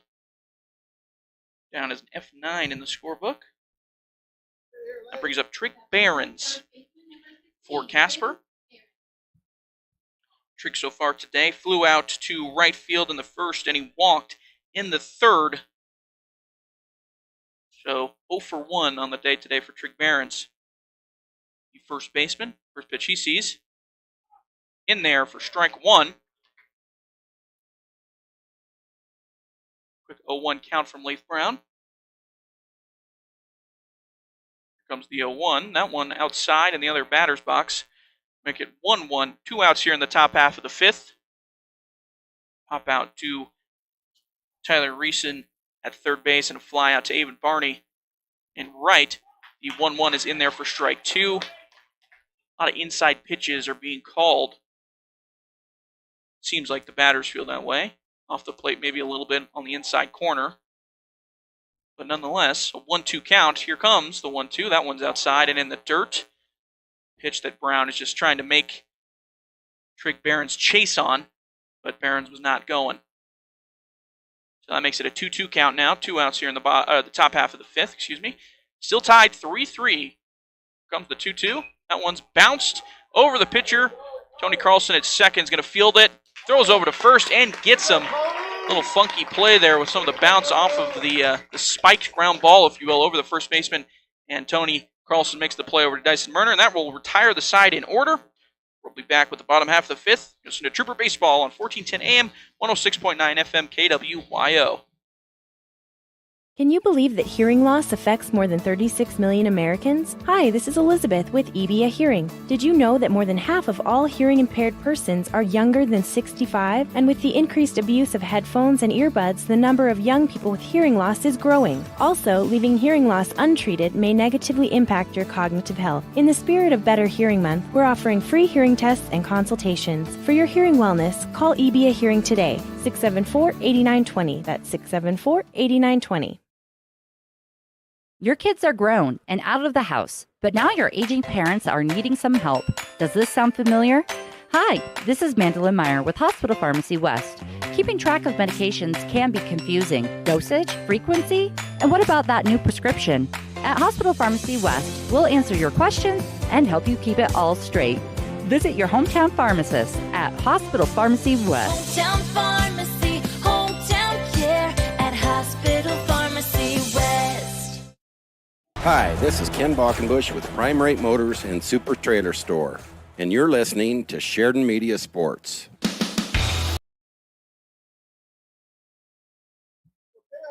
And welcome back to Trooper Baseball, Ernie Radolini Field, Thornrider Park.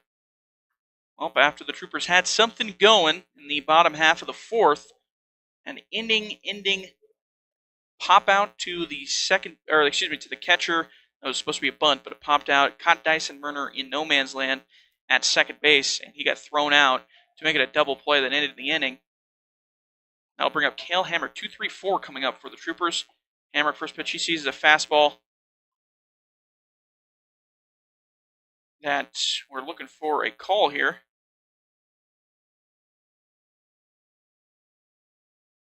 Strike one.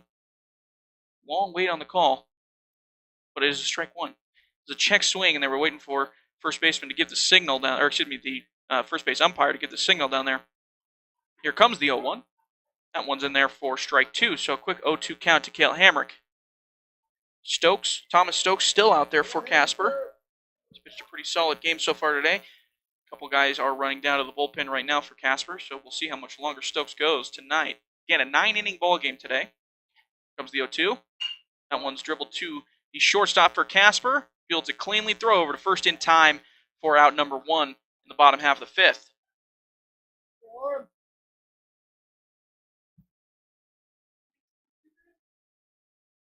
That was Grant Nipper to Trick Behrens. The 6-3 put out there for Cale Hamrick. It's going to bring up Tyler Ormseth, the DH. He struck out looking and came around to score in the third inning after a walk on that E7 back in the third inning. The first pitch he sees is a strike on the outside corner. A quick 0-1 count to Tyler Ormseth. He sees a curveball that fooled him, barely got the step down, really a reactionary swing, make it an 0-2 count, swung on and missed at that. That was a nasty curveball by Stokes. So now 0-2, here comes the 0-2 to Ormseth. That one's dribbled, third base side, gonna be a tough play. The pitcher goes and fields it himself. Tough play for the pitcher, and he is out. Great play, great throw by Thomas Stokes fielding his position. Basically a swinging bunt on the third base side that he was able to go over there and field and make the good throw to get Tyler Ormseth. Let's going to bring up the other Tyler Reeson for the Troopers, third baseman. Reeson grounded out to the second baseman in the first, and he walked and then came around to score on that the E7 as well back in the third inning. First pitch he sees in his third at bat here is a ball down low. 1-0 count. Here comes the 1-0 with two outs here, bottom half of the fifth. That one's in there for strike one.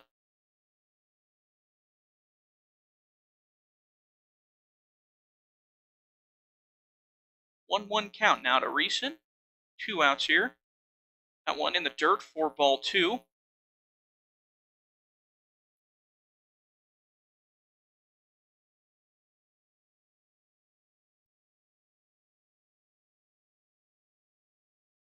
And Reeson is ready to go. Here comes the pitch from Stokes. That one a little outside for ball three. I thought that was going to be called strike, but didn't catch the outer half of the plate. Here comes the 3-1. Ball four, too high, and the Troopers have a two-out runner. It's going to bring up Riley Green, the right fielder. Riley had the big, what's supposed to be a fly out, I guess, an E7 that brought home two runners. No RBIs for him, but arguably the biggest hit of the ball game for the Troopers so far today. Here comes the first pitch he sees. That one is too high. Goes up over his head for ball one. Outside of that E7 in the third inning, he had a single. Came around to score in the second inning. Reeson gets his lead. He makes a steal, comes back to first base as Riley Green watches strike one.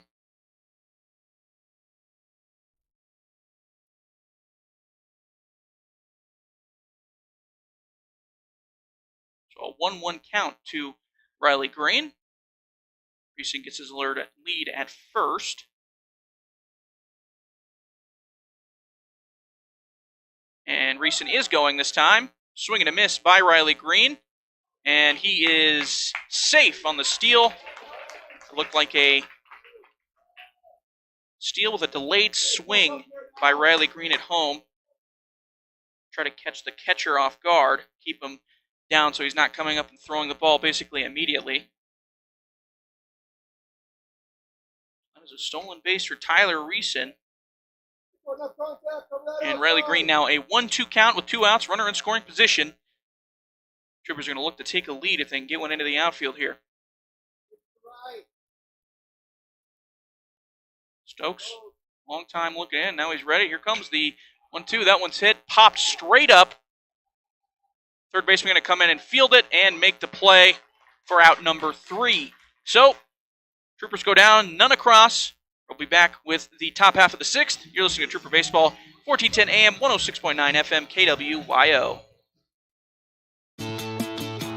Are you ready to begin your college journey but aren't sure where to start? At Sheridan College and Sheridan College in Johnson County, we are here to help guide you through every step of the way. Stop by anytime Monday through Friday during business hours to meet with an enrollment expert and get your questions answered. With over 50 programs of study, we truly have something for everyone. For a complete list of degree programs available, go to sheridan.edu. Apply today. Registration is open for the summer and fall semesters. Sheridan College, begin your journey.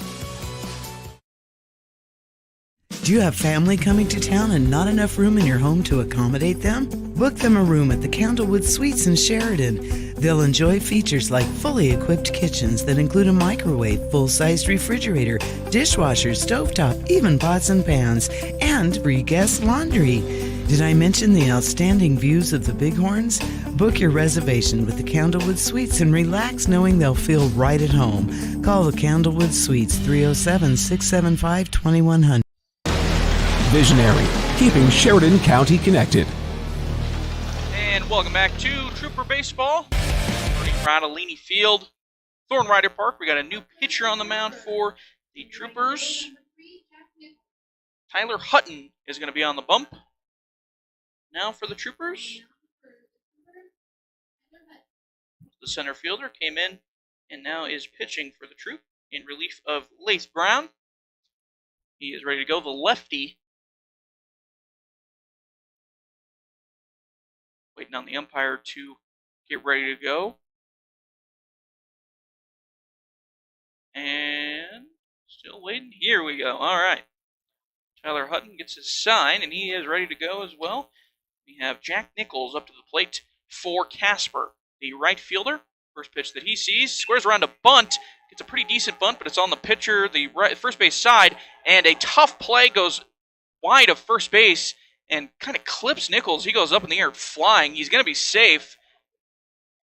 Gets by Dyson Murner. Not a great throw by Tyler Hutton, trying to get it over to the first baseman. Dyson Murner goes a little bit wide of the bag, right in between the runner at that time, I guess, and Dyson Murner. And the arm of Dyson Murner clips Jack Nichols, and he goes up in the air flying, but he is safe. That'll go down as a bunt single. Bring up the top of the order, Eric Whitley, center fielder. First pitch he sees is a little bit high for ball 1.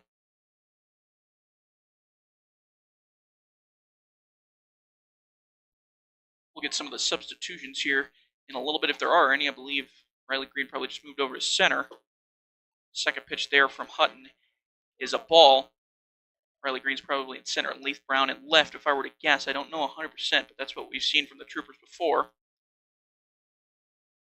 If Hutton does come in to pitch. Here comes the 2-0. That ball's in the dirt for ball 3.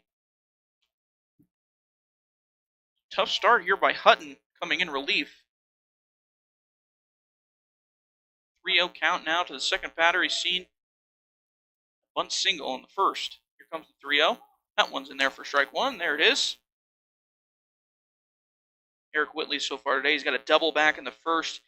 He popped out to the first baseman and flew out to center. Next pitch is fouled off first base side and out of play. Make it a 3-2 count now to Eric Whitley. So Whitley 1 for 3 on the day. Jack Nichols gets his lead. Here comes the 3-2. That one's just a bit inside for ball 4. So now you got runners on first and second. 0 outs here in the top half of the 6th after the bunt single and the walk. He's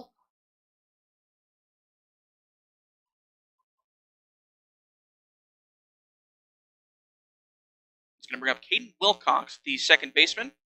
He singled back in the first, singled in the second, and grounded out to short in the fourth.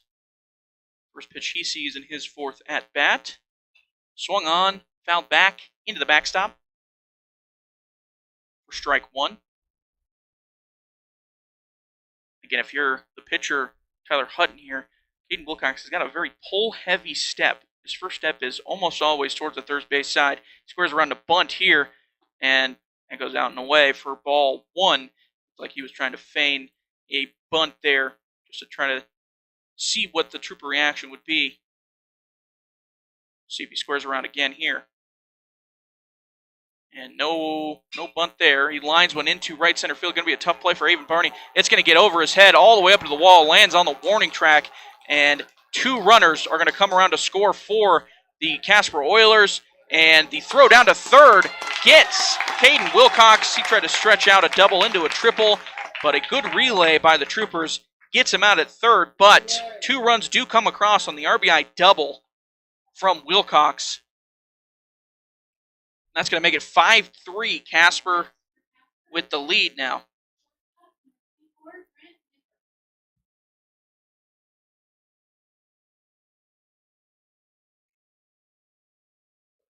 First pitch that Grant Nipper sees, the three-hole hitter. Shortstop is a ball, a bit too high.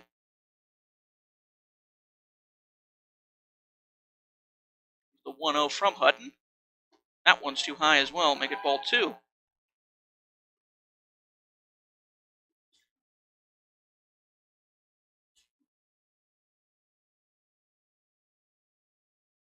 .2-0 count now to Nipper.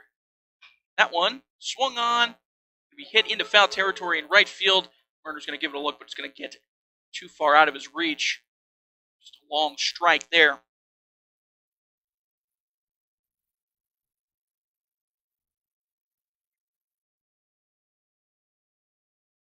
Nipper so far today walked back in the first, came around to score, singled in the second, he flew out to right in the fourth. 1 for 2 technically on the day. That one swung on and fouled off on the first base side as well into the parking lot. So 2-2 count now for Nipper from Hutton.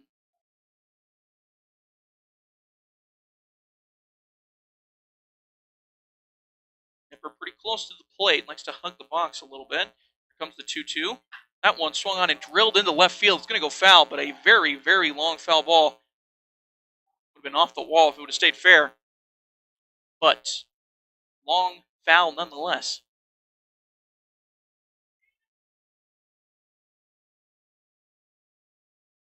2-2 count. Here comes the 2-2 from Hutton. That one very nearly hit him. I don't know if it did. It looks like it was just inside. He tried to get out of the way.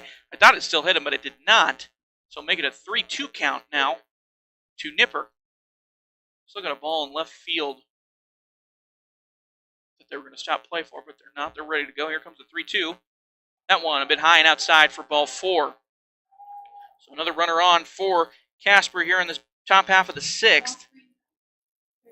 It's going to bring up Saxton Smith, third baseman. He flew out to center field in the first, an RBI sac fly, struck out looking in the second, and doubled in the fourth. Hutton is ready to go, and here comes, that's going to be a pickoff move, not at his, nearly got actually, Nipper. But he was back in time.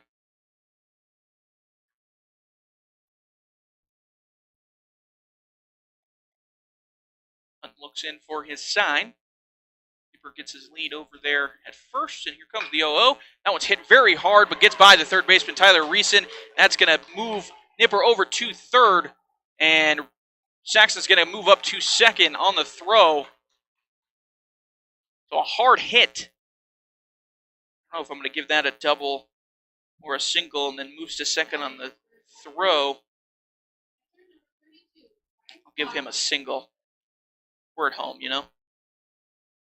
Single, moves to second on the throw. So, Nipper over to third. Runners on second and third now for the Troopers, and the Oilers are looking to do damage once again in this inning.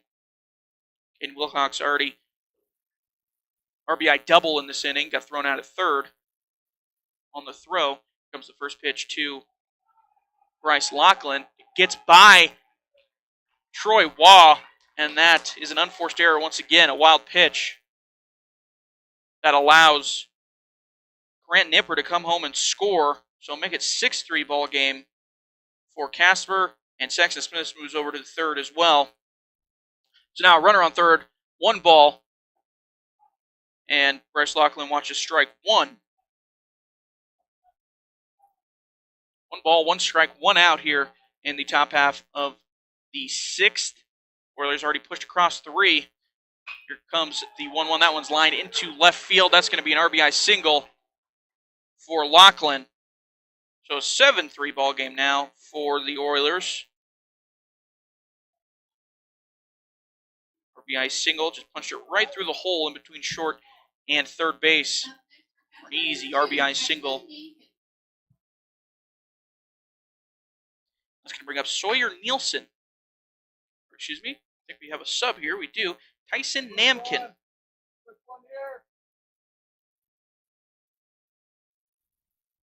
First pitch he sees is fouled off for strike 1. So Tyson Namkin come in for Sawyer Nielsen, who was the DH. Sawyer's day is done. I think we'll probably see Tyson pitch, I would imagine. Here comes the 0-1. That one is swung on and hit well into center field. It's going to get dropped in front of Riley Green out there in center field. Just going to move everybody up 1 spot. That puts Lachlan on second and Namkin with a single in his first at bat.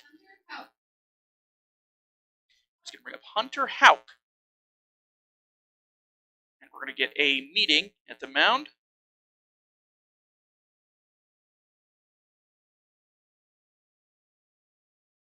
See what this is about. I don't know if it's just going to be a talk. I would imagine it's just a talk. We haven't seen him come out yet, Trooper head coach come out yet for a talk to Tyler Hutton yet, and that's what it looks like it's going to be. Just a talk, a little pep talk. 4 runs across for the Oilers here in this top half of the 6th. 7-3 now.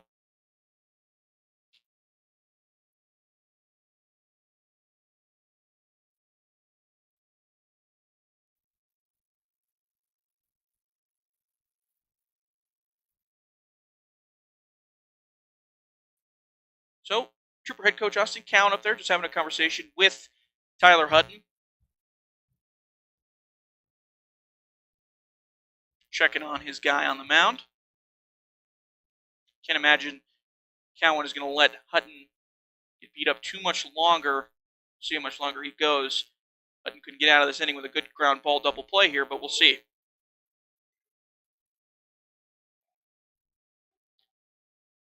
First pitch that Hunter Houck sees is fouled off into the backstop. The left fielder for the Oilers. Again, if Hutton can get a ground ball here, that'd be huge. Nice hard hit ground ball to short, get a double play, and end the inning. Here comes the 0-1. Curveball gets in there for strike. Good pitch. Big breaking curveball from Hutton there to get in there for strike 2.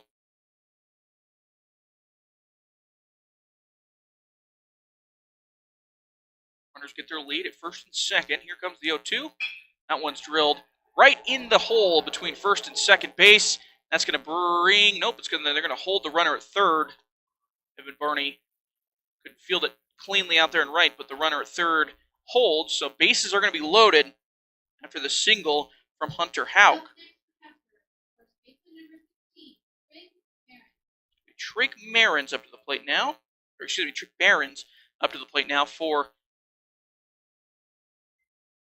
the Oilers. Bases are loaded. 1 out here in the top half of the 6th. 4 across already for the Oilers. They lead 7-3. First pitch that Barron sees is in there for a strike from Tyler Hutton.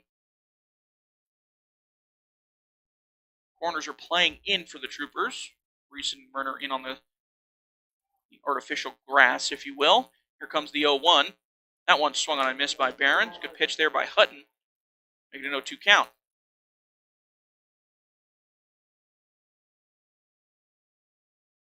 Again, if you're Hutton, you're Hutton hunting for a ground ball. Nothing in the outfield, preferably.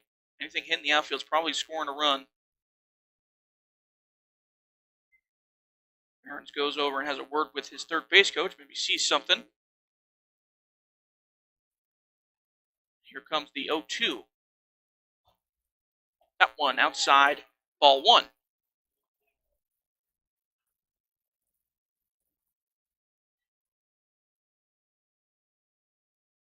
Pretty good crowd out here tonight for Troopers baseball.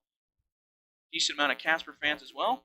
The 1-2 swung on and missed by Barons for strike 3. So 2 outs now. Bases loaded.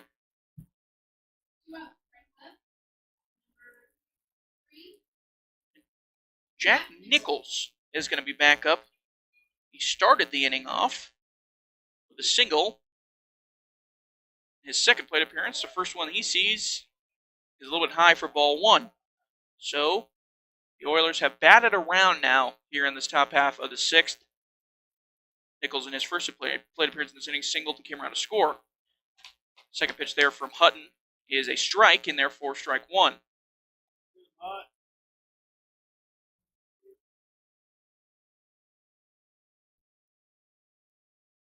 comes the 1-1 from Hutton. That one swung on and missed by Nichols.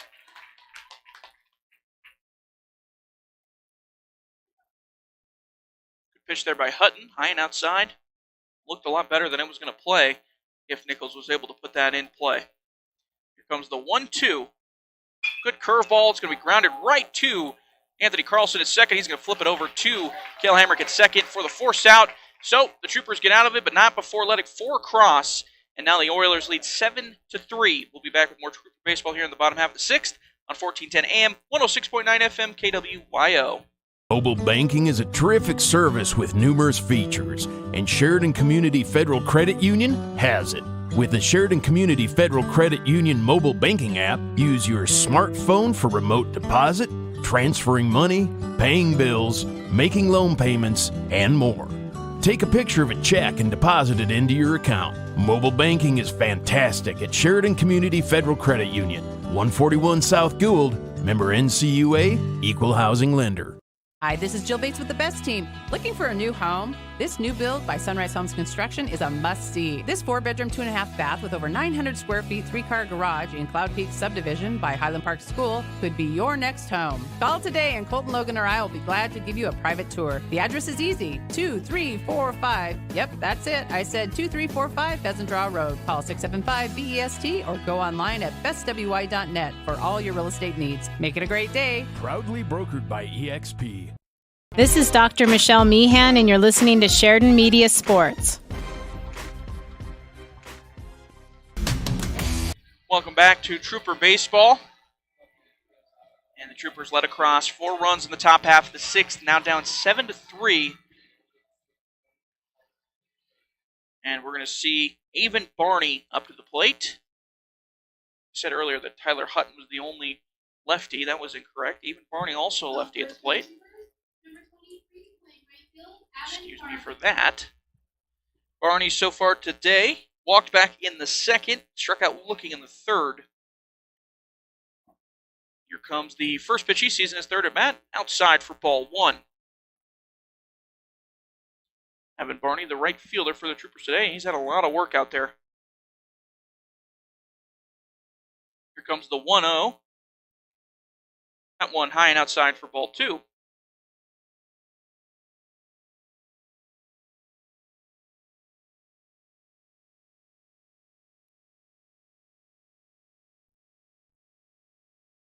Comes the 2-0 to Avon Barney. That one's high and outside for ball 3. Some scores from around the majors today. The Giants beat the Astros 4-2.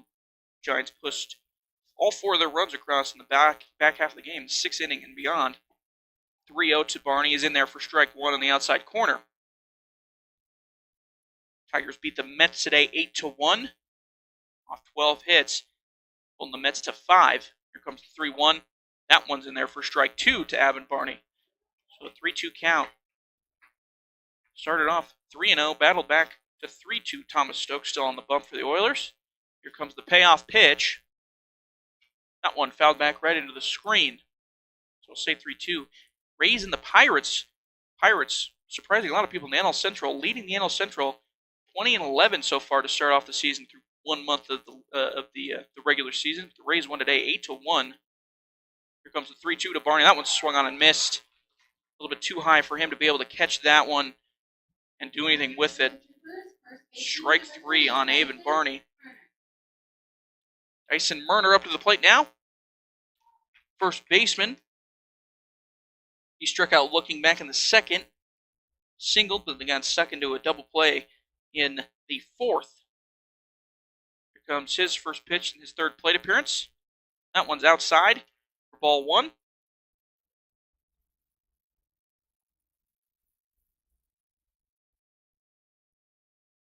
Here comes the 1-0. That one's in there for strike 1 to Dyson Murner. Braves and the Marlins are playing. They just finished off the 8th inning. Braves are leading that one 14-6. 1-1. 2 Murners in there for strike 2 on the outside corner.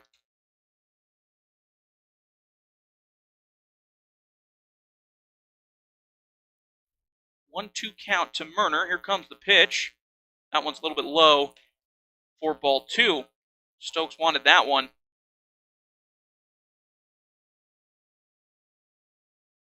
So a 2-2 count now to Murner. 1 out here in the bottom half of the 6th inning. Again, we're playing 9 innings in this game today. No doubleheader. That one swung on and missed by Murner. Good curveball by Thomas Stokes.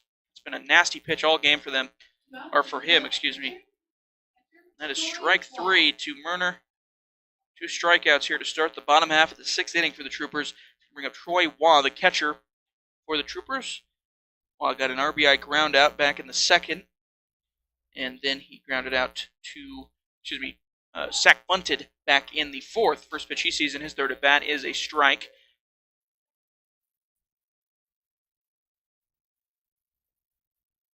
Marlins and Braves combined for 29 hits in that game so far. 0-1 is outside for ball 1. So 29 hits in that Braves-Marlins game. Braves leading 14-6 between NL East rivals. I say rivals loosely there.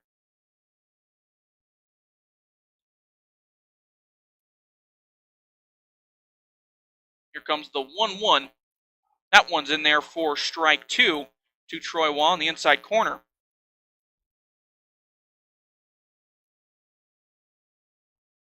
Troy Waugh looking to avoid becoming the 3rd strikeout in the inning. Here comes the 1-2. That one's high for ball 2.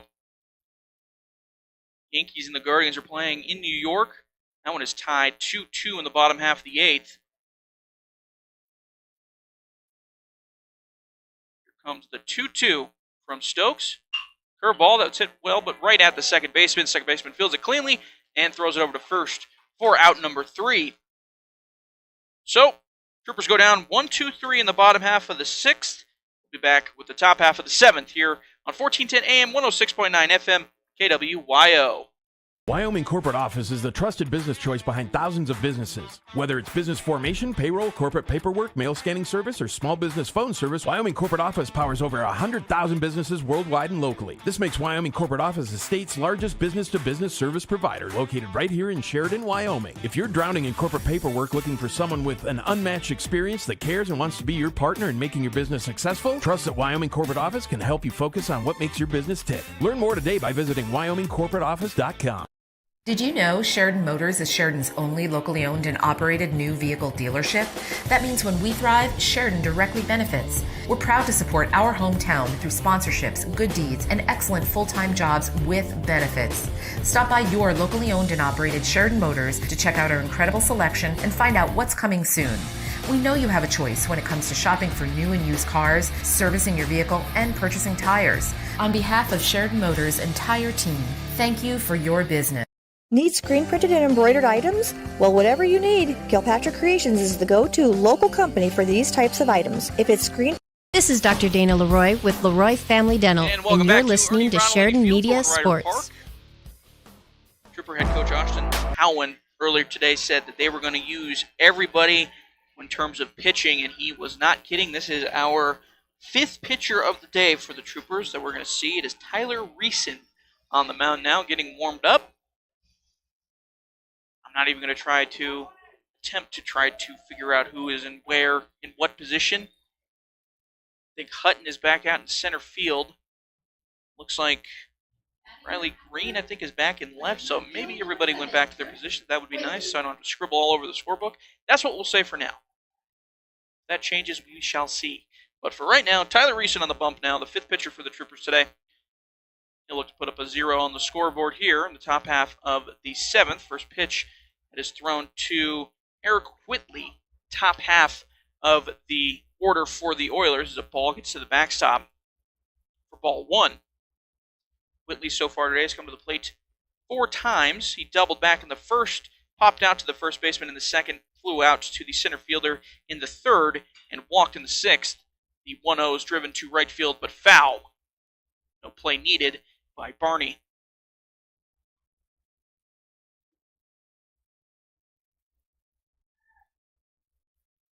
A 1-1 count now to Eric Whitley, the center fielder.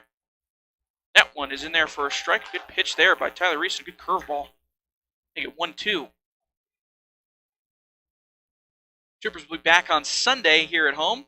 Ernie Ronald Field taking on Lovell. Doubleheader in that game, 2 7-inning games. Comes the 1-2 to Whitley. That one's fouled off first base side towards the dugout. First pitch in first game will be at 1 p.m. on Sunday.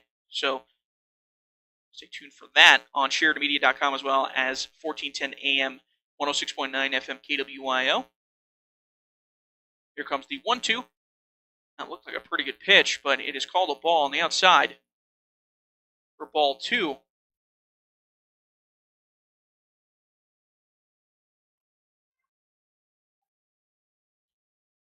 Comes the 2-2 from Reeson. That one's drilled foul into the parking lot towards the tennis center over there on the first base side. Twins and the White Sox are playing. Top of the 7th, bases are loaded in that game, but it's tied 4-4 right now. Two teams feels like going in the opposite directions. The White Sox just rid themselves of a 10-game losing streak.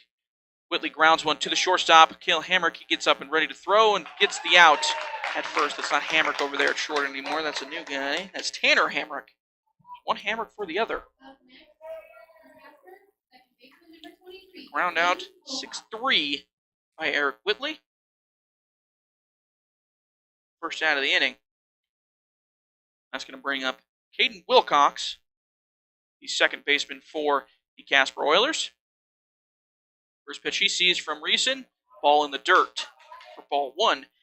Wilcox so far today singled back in the first, singled in the second, and grounded to the shortstop. Grounded out to the shortstop in the 4th, and then had a double in the 6th. So 3 for 4 on the day from Wilcox. He drills one right back up the middle for another single. So 4 for 5 today, Wilcox. Good showing by him today. Puts him on base. 1 out here in the top half of the 7th. Bringing up Grant Nipper, the shortstop. He walked back in the first, singled in the second, flew out to right in the 4th, and he walked again in the 6th, came around to score in the 6th. First pitch he sees gets by Troy Waugh.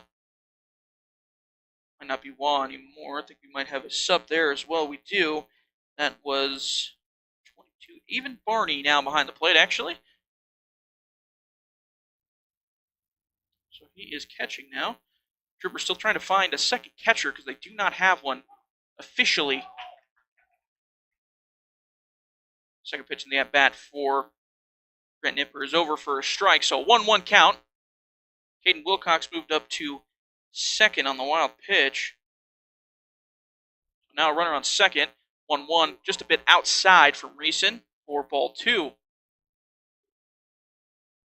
Runner in scoring position for the Oilers again, leading 7-3. 3 runs in the first, 4 in the 6th. Here comes the 2-1 from Reeson. That one's high and outside for ball 3. Not a bad pitch at all, but call the ball. Here comes the 3-1 from Reeson. That one in there for a strike. Make a full count. 3 balls, 2 strikes, 1 out.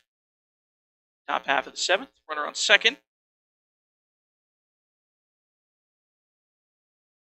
Nipper looking for his first RBI of the day. He pops one into shallow right field. And right fielder for the Troopers is going to field it cleanly. Get it back in. No movement from Wilcox from second to third. And that'll just go down as a regular fly out for Nipper. Second out of the inning. It's going to bring up Saxton Smith, the third baseman. He had an RBI fly out to center field. He struck out looking in the second, and he doubled in the fourth and singled in the sixth. 2 for 3 on the day for him. First pitch he sees is a strike from Tyler Reeson. Wilcox still over there on second base for the Oilers. Here comes the 0-1 from Reeson. That one popped foul on the first base side. It's going to get out of play. Make it an 0-2 count now to Saxton Smith. Beautiful evening here in Sheridan. Rained a little bit earlier, but pulled off nicely. That's going to be grounded right to the third baseman, and the throw over is going to be in time for out number 3. So they allow Wilcox on with the single, but no damage done. Trooper's going to be coming back to bat in the bottom half of the 7th. Listen to Trooper Baseball here on 1410 AM, 106.9 FM, KWYO. The law offices of Chapman, Valdez, and Lansing has offices in Sheridan and Casper ready to protect the freedoms and rights of the citizens of Wyoming. Michael Lansing, McCole Soto, and Wade McCool provide competent local legal counsel focused on small businesses, real estate transactions, guardianships, employee protections, and personal injury. Michael, McCole, and Wade will aggressively, timely, and ethically protect your rights 24/7. Proud to support all local youth activities.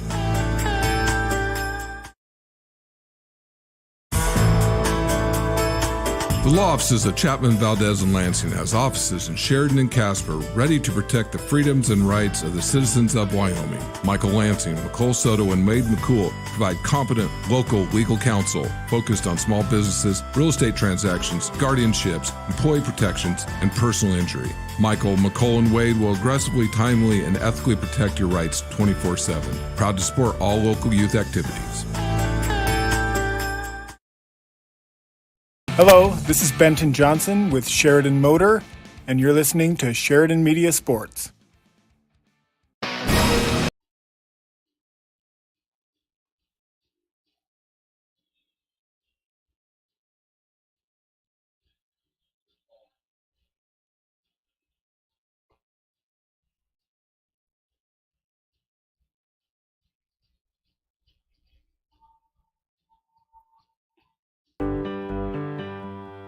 Brand identity is an integral part of your company. It's how the public views your organization and relates to your business. The folks at Alpha Graphics are experts in helping you grow your brand through strategic and consistent. Hi there, this is Jim Chosby with Stiefel Financial. You're listening to Sheridan Media Sports. Got a new pitcher on the mound for the Oilers. It's going to be Weston Phillips. Thomas Stokes had a great day on the bump, going 6 innings, 3 runs come across, but 1 earned. And overall, a very good day for the Oilers from him. We're going to have Will Greer. Will Greer is going to be coming up to the plate in place of Anthony Carlson. Batting first for the Troopers, number 21, William Greer. So Will Greer's day is done. Anthony Carlson's day is done. Will Greer's day is just getting started. His first at bat of the day is going to be against the lefty, Weston Phillips. Here comes the first pitch from Phillips. Swung on and missed by Will Greer for strike 1.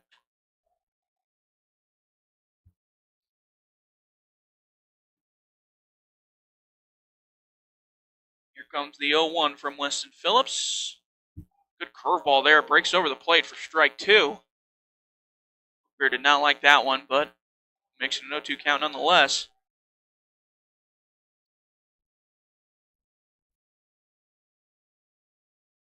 Comes the 0-2 from Phillips. That one a bit high and inside for ball 1.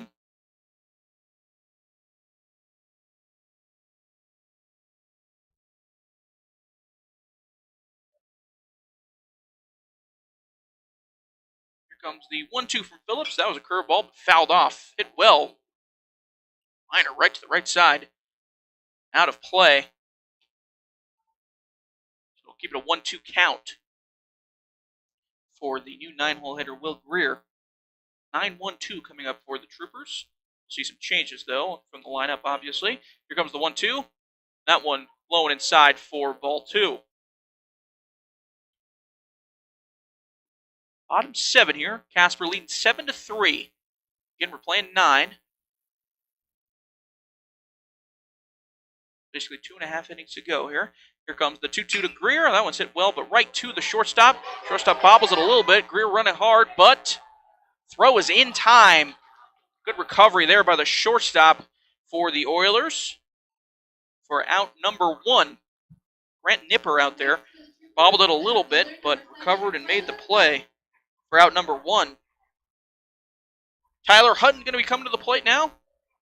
He stays in the ball game, center field.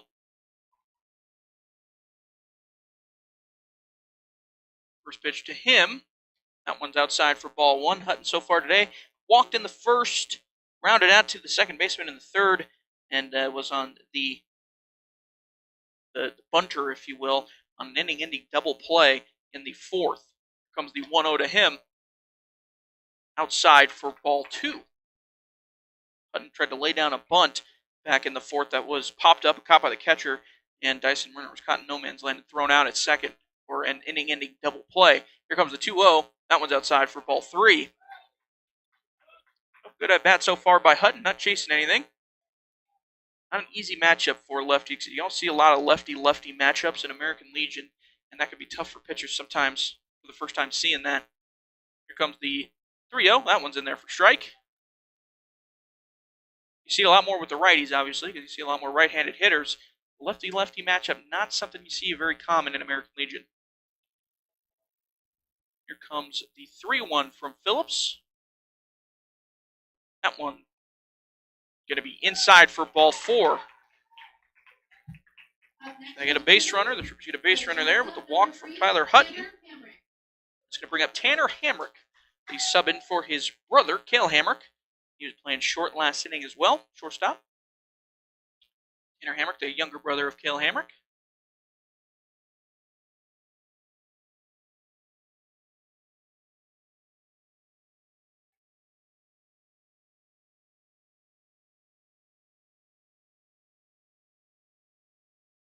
Hutton gets his lead over first. Third pitch to Tanner Hamrick is a little bit high for ball 1. Hamrick in the second game against Bozeman laced a double down the left field line.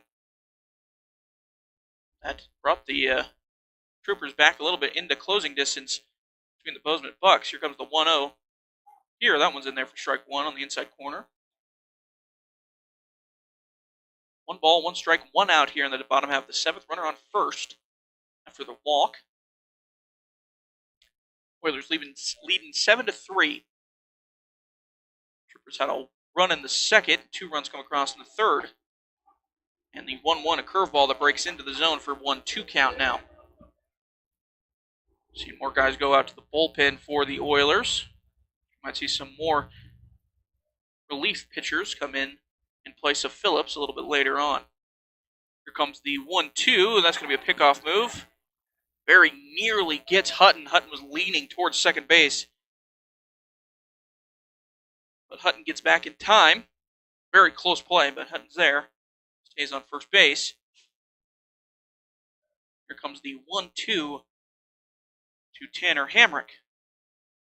That one's hit right to the pitcher. He's going to have a play at second, and the second baseman throws it on to first for a 1-6-3 inning-ending double play.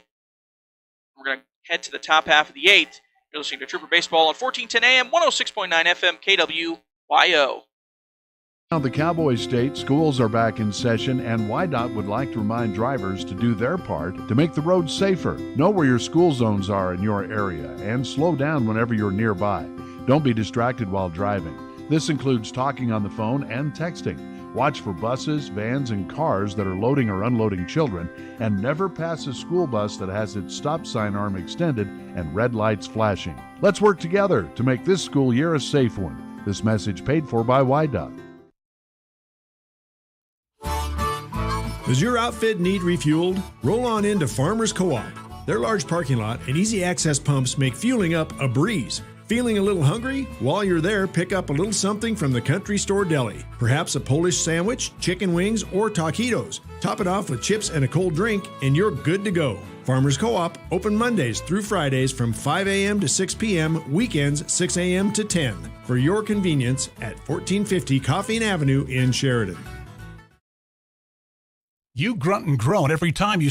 Hi, this is DJ Dearcorn of First Federal Bank and Trust, and you are listening to Sheridan Media Sports. SheridanMedia.com. We're going to be broadcasting all the home games here in Sheridan for the Troopers on SheridanMedia.com. So if you'd like to watch this game, feel free to head over there, and you can watch our live video web stream. Coleman Hanshett, the producer, cameraman for that broadcast. A big thanks to him for coming out and doing that. First batter we're going to see here in the top half of the 8th will be a sub. Holden Christensen coming in for Bryce Lachlan. 5-hole hitter. First pitch he sees from Tyler Reeson is a strike.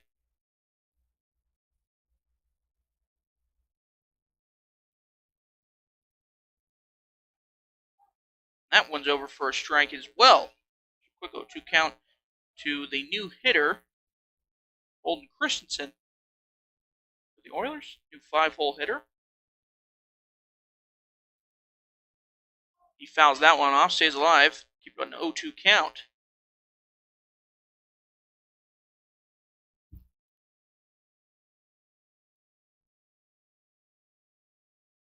Royals and the Orioles are in action in the bottom half of the 8th. Royals leading that one 6-0. Orioles off to a 20-9 start on the season. That one is fouled off into the parking lot from Holden Christensen. Orioles are off to a 20-9 start. Like I was saying, Royals are off to a 7-23 start, but they're leading over the Orioles right now 6-0. We just ended the 8th inning. Here comes the 0-2. That one was a curveball, jams Christensen, and it's a little easy fly out to second baseman for the Troopers. For out number 1, that's Will Greer out there at second base.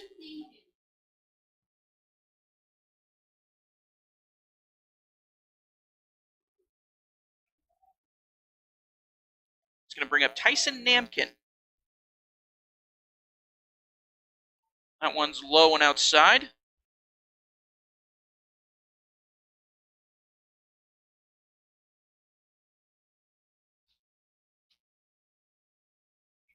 One-0 count to Tyson Namkin. His second at-bat of the night. He's singled back in the 6th.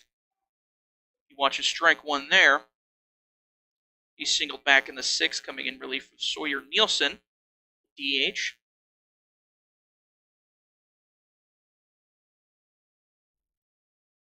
Comes the 1-1. That one's dribbled towards the pitcher's mound, but second baseman's going to field it. It's going to be a tough play, but they get him for out number 2.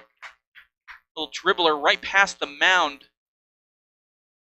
And Will Greer had to come a long way to try to field that, and he makes the play, throws it over to first base for out number 2. Good play there by Will Greer. This can bring up Hunter Houck, left fielder. He watches strike 1. Kind of a half check there, but it was over nonetheless for strike 1.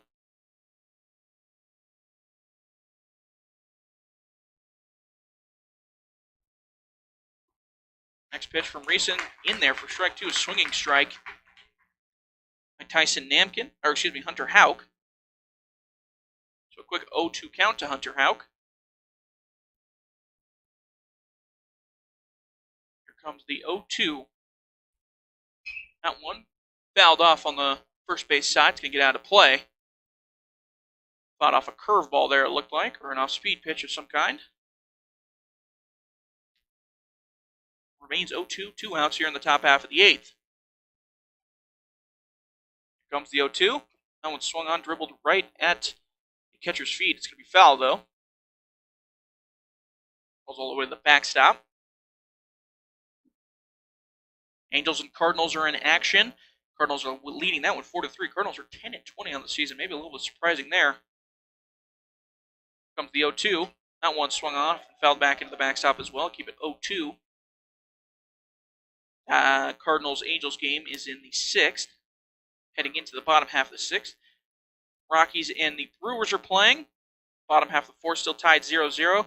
Rockies have runners on second and third, though.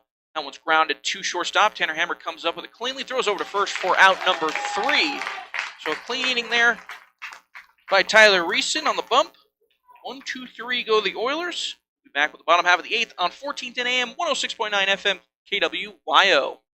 Are you looking to expand your operation, purchase a new building, or get that business idea of yours off the ground? Hi, this is John Dick with First Bank of Wyoming. For all those business projects, big and small, we can help. Our decisions are made locally, and we're here for you every step of the way from concept to completion. Let's get started today. Stop by our office at 1470 Sugarland Drive, Suite 2, or give us a call at 672-1733. First Bank of Wyoming, division of Glacier Bank, member FDIC, equal housing lender. What's better than the best? The West. And living your West life means having it all. Range high-speed internet when you need to be connected, and the ideal location when you're ready to disconnect. Map out a hiking route and find your outlet on the trail. Reserve the perfect campsite and unplug around the fire. Research where the big fish are biting and reel in a recharge. Get started today by visiting range.net. Hi, this is Ken Balkenbush with Prime Rate Motors and Super Trailer Store, and you're listening to Sheridan Media Sports. Welcome back to Trooper Baseball. We head into the bottom half of the 8th inning. Troopers down 7-3, the Casper Oilers. Got a new hitter here as well, Lath Brown. He came on to pitch earlier. He is now the 3-hole hitter, subbing technically in the order for Tyler Ormseth. This will be Lace's first action at the plate today. And the first pitch he sees from the lefty Evan Phillips, who's back out there, is strike 1 on the inside corner.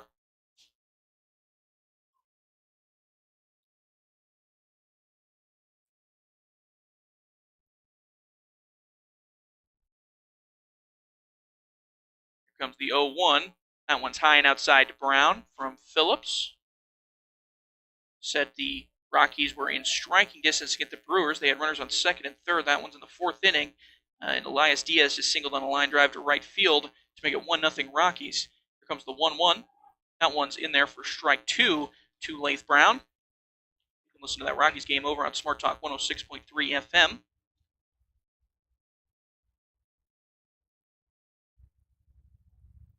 1-2 count now to Lath Brown. Here comes the 1-2.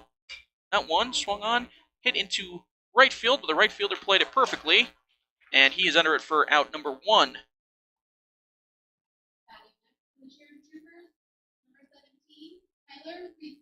It's Jack Nichols out there that makes the play, and that's going to bring up number 17, the pitcher, here in this last half of the inning, Tyler Reeson, who's playing third earlier to start the game. Let's pitch it now, though. First pitch he sees from Weston Phillips, not Evan Phillips. That one's high and outside for ball 1. Here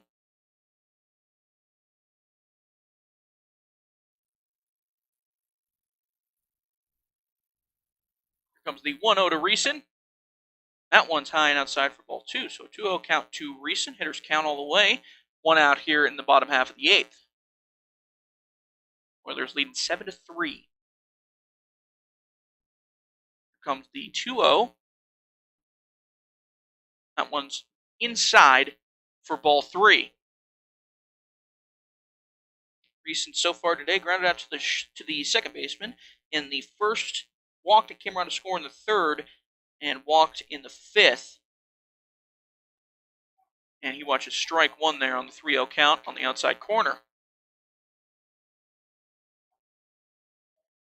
Pitch there by Weston Phillips to get back over for strike 1. Here comes the 3-1 from Phillips. That one's in there for strike 2. Reeson thought that was a little inside, but nonetheless called strike.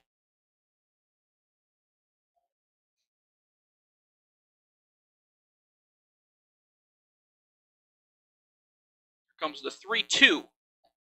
That one is strike 3. Reeson was ready to run over to first for the walk, but it is called strike 3, and he goes down with the backwards K in the scorebook. It's going to bring up Riley Green to the plate for the Troopers. He singled back in the second, reached on an error in the third that brought 2 runners across. Here comes the first pitch to him. That one's high and outside, and he also popped out to the third baseman in the 5th. Here comes the 1-0. That one swung on and missed by Riley Smith. Big swing there, but nothing going.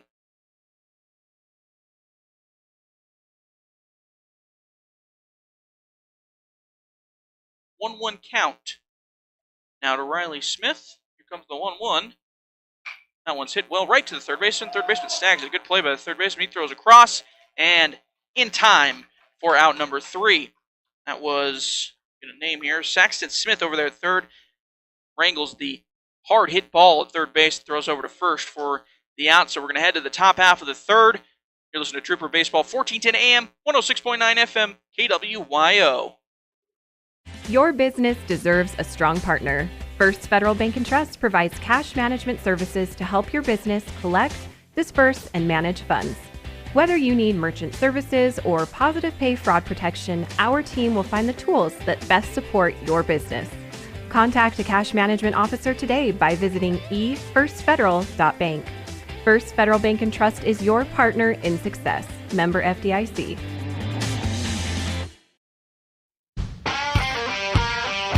After this long, hard winter, it's time to get out and enjoy some beautiful spring weather, but make sure your tires are ready, Chris Hayden. Bob, bring your vehicle down to Waring Chevrolet and let us take a look at the condition of your tires. If they need to be replaced, you don't need to wait for a tire sale because we offer all the major brand tire names with the price match guarantee. If you find a better price within 30 days of the purchase, we will refund the difference. Let's get your spring ride on the road with new tires from Waring Sheridan Chevrolet, 107 East Alger. Go online and search for Sheridan Chevrolet. Visionary, keeping Sheridan County connected.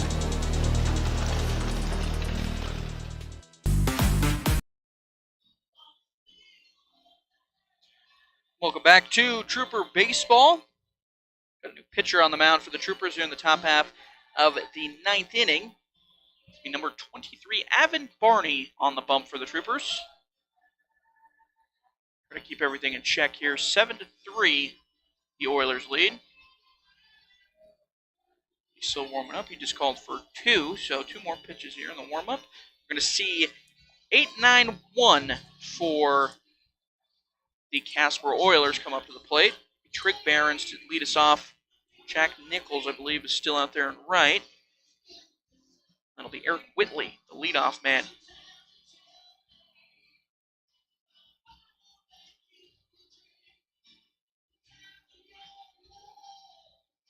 So we'll see what the Troopers can do if they can put up another 0 outside of 2 innings. Troopers have largely played pretty well. 3 runs in the first, 4 runs in the 6th. Outside of that, though, no runs across for Casper, but nonetheless, still Troopers down 7-3. Here comes the first pitch from Avin Barney. In there for strike 1 to Trig Barons. Barons so far today flew out to right in the first. He walked in the third, grounded out to the second baseman in the 5th, and struck out swinging in the 6th. Second pitch there is a ball. 1-1 count. Here comes the 1-1 from Barney. That one's in there for strike 2. Barney works very quickly. Here goes 1-2. That one's in there for strike 3. Good pitch there by Barney. Strikeout looking by Trig Barons. That's going to bring up Jack Nichols. I keep wanting to call him Jack Nicholson. That is not correct. Close, but not Jack Nicholson. It's Jack Nichols, the right fielder. He swings and misses for his first pitch in his 4th at bat of the day. Struck out in the 2nd, struck out in the 3rd, and then, actually it's his 5th at bat of the day, Had a single in the 6th, came around to hit again in the 6th, and he was grounded into a 4-6 fielder's choice. ball. That one's popped into the shallow infield. First baseman for the Troopers is going to field it cleanly for out number 2. That's Leith Brown over there at first.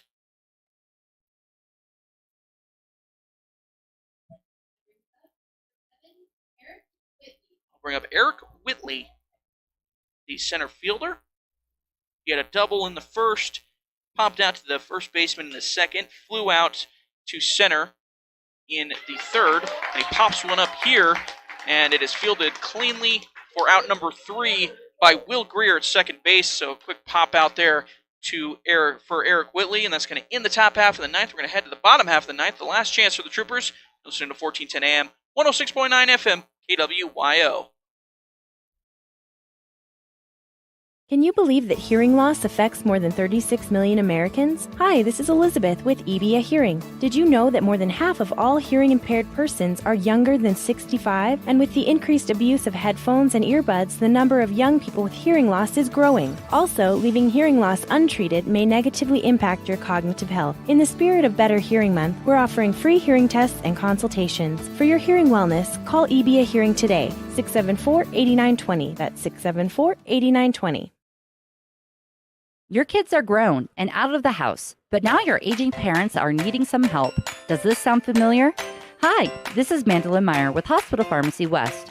Keeping track of medications can be confusing. Dosage, frequency, and what about that new prescription? At Hospital Pharmacy West, we'll answer your questions and help you keep it all straight. Visit your hometown pharmacist at Hospital Pharmacy West. Hometown pharmacy, hometown care at Hospital Pharmacy West. This is Dr. Michelle Meehan, and you're listening to Sheridan Media Sports.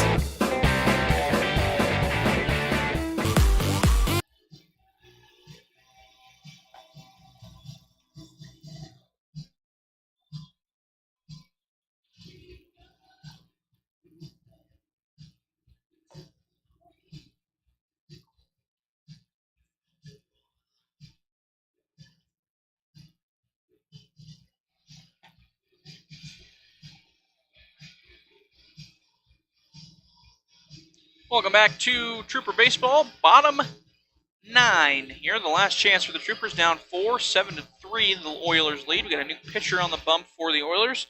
Dylan Miner on the bump.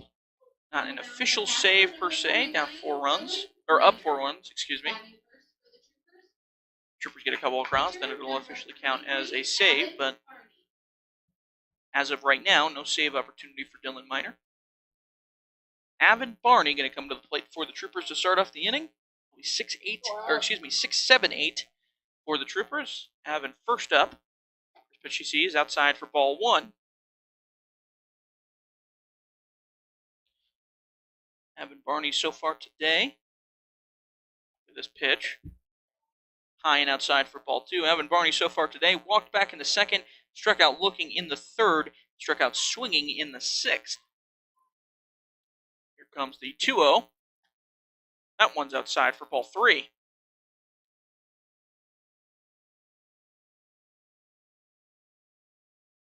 Sun now officially set here in Sheridan. 3-0 is high and outside. That'll make it ball 4 and a walk for Avon Barney. So, good start for the Troopers here. Just looking for runners on at this point. Sun is officially set here in Sheridan, so we're starting to see the lights come on.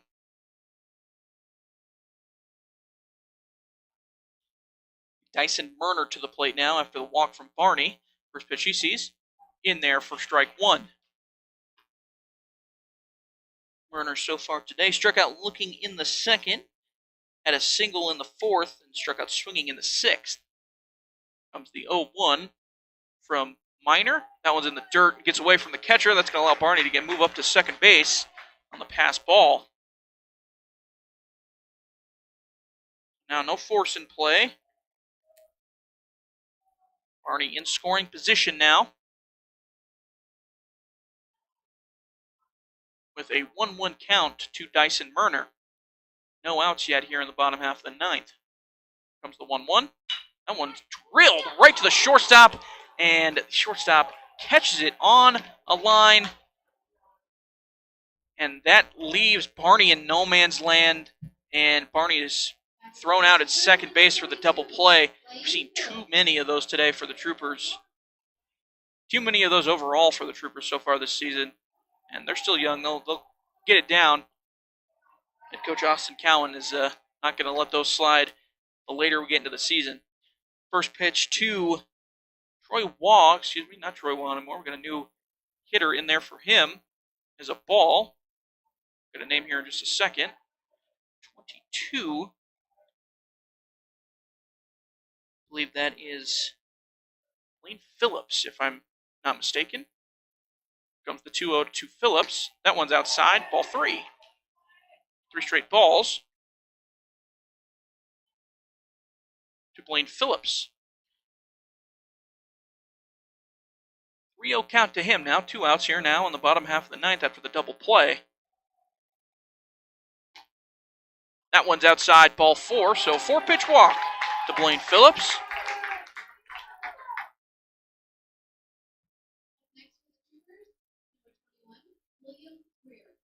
Will Greer coming up to the plate now, the 9-hole hitter for the Troopers. His second plate appearance of the day.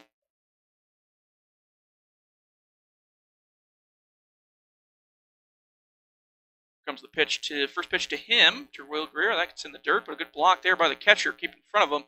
Doesn't allow Phillips to move up, stays at first. Ball 1 to Will Greer. Will Greer hugging the plate. He likes to be real up close to the plate. Basically a toe on that inside line of the batter's box. That ball's high and outside for ball 2.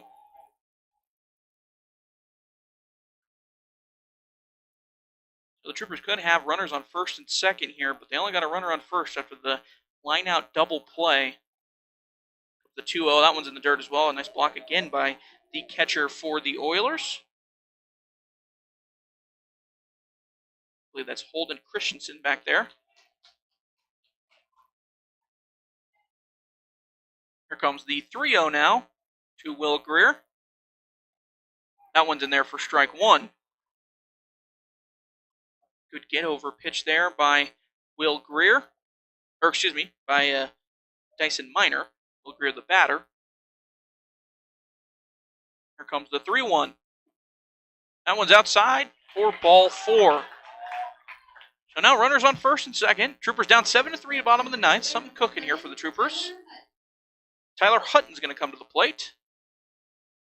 And we're going to have a new pitcher, it looks like already.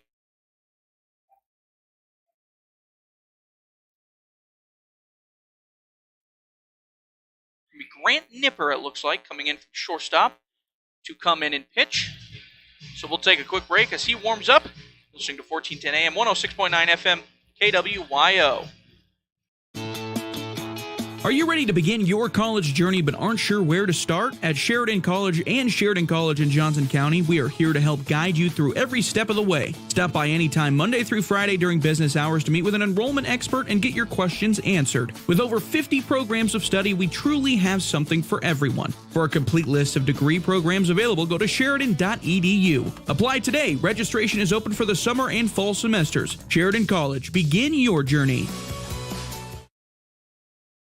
Do you have family coming to town and not enough room in your home to accommodate them? Book them a room at the Candlewood Suites in Sheridan. They'll enjoy features like fully equipped kitchens that include a microwave, full-sized refrigerator, dishwasher, stovetop, even pots and pans, and free guest laundry. Did I mention the outstanding views of the Bighorns? Book your reservation with the Candlewood Suites and relax knowing they'll feel right at home. Call the Candlewood Suites 307-675-2100. You know what they say, if you're not first, you're last. For all your plumbing demands, choose A+ Plumbers and Appliance Repair. Commercial, residential, new construction, remodel jobs, and all repairs in between. A+ Plumbers and Appliance Repair, because they are number one in a number two business.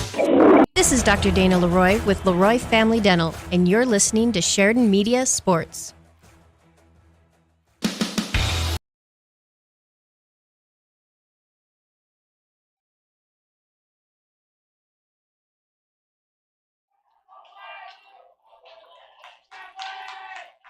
So Grant Nipper now on the bump for the Oilers. First pitch he throws to Tyler Hutton. Gets behind the catcher, and that's going to move up the runners. Now, second and third for the Troopers.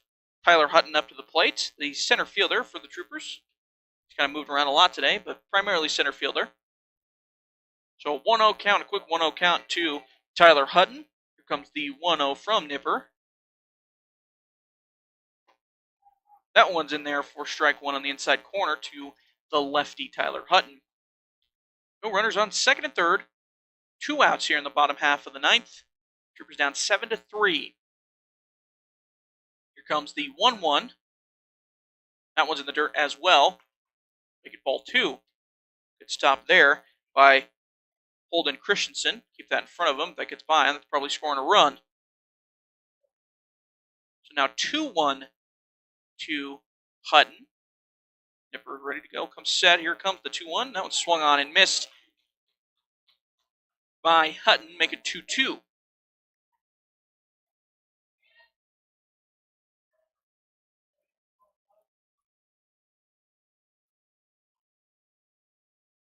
So the Troopers down now to their last strike of the night.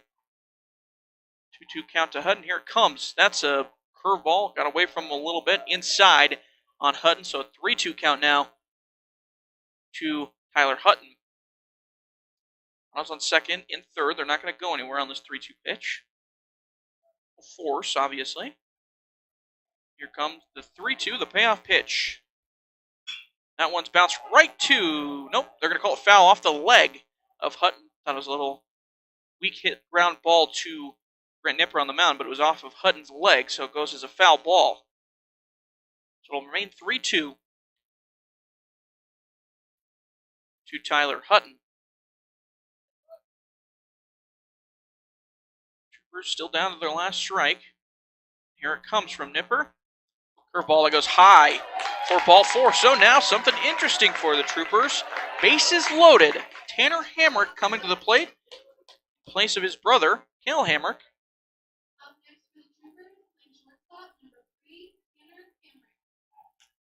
He is ready to go. Here comes the first pitch to Tanner Hamrick with the bases loaded. That one's in there for strike one. Hamrick grounded into a double play in the 7th and is only at bat. Here comes the 0-1. That one's low for ball 1. 1-1 count now to Tanner Hamrick. Bases loaded. Here it comes. That one's fouled off into the parking lot for strike 2. Always got to check behind us, make sure it doesn't hit anybody I know's car.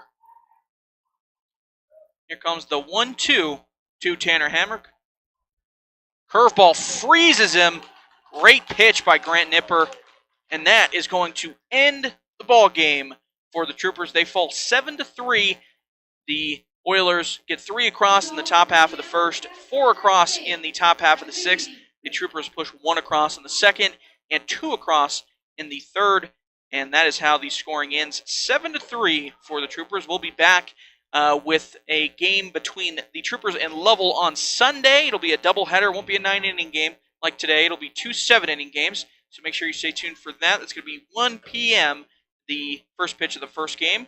We'll have that live for you on 1410 AM, 106.9 FM KWYO as well. And you'll be able to watch it live here on SheridanMedia.com as well. But for now, for Coleman Hatchet, Trevor Jackson, I've been James Timberlake. You've been listening to Trooper Baseball here on 1410 AM, 106.9 FM KWYO. Mobile banking is a terrific service with numerous features, and Sheridan Community Federal Credit Union has it. With the Sheridan Community Federal Credit Union mobile banking app, use your smartphone for remote deposit, transferring money, paying bills, making loan payments, and more. Take a picture of a check and deposit it into your account. Mobile banking is fantastic at Sheridan Community Federal Credit Union, 141 South Gould, member NCUA, equal housing lender. Hi, this is Jill Bates with the Best Team. Looking for a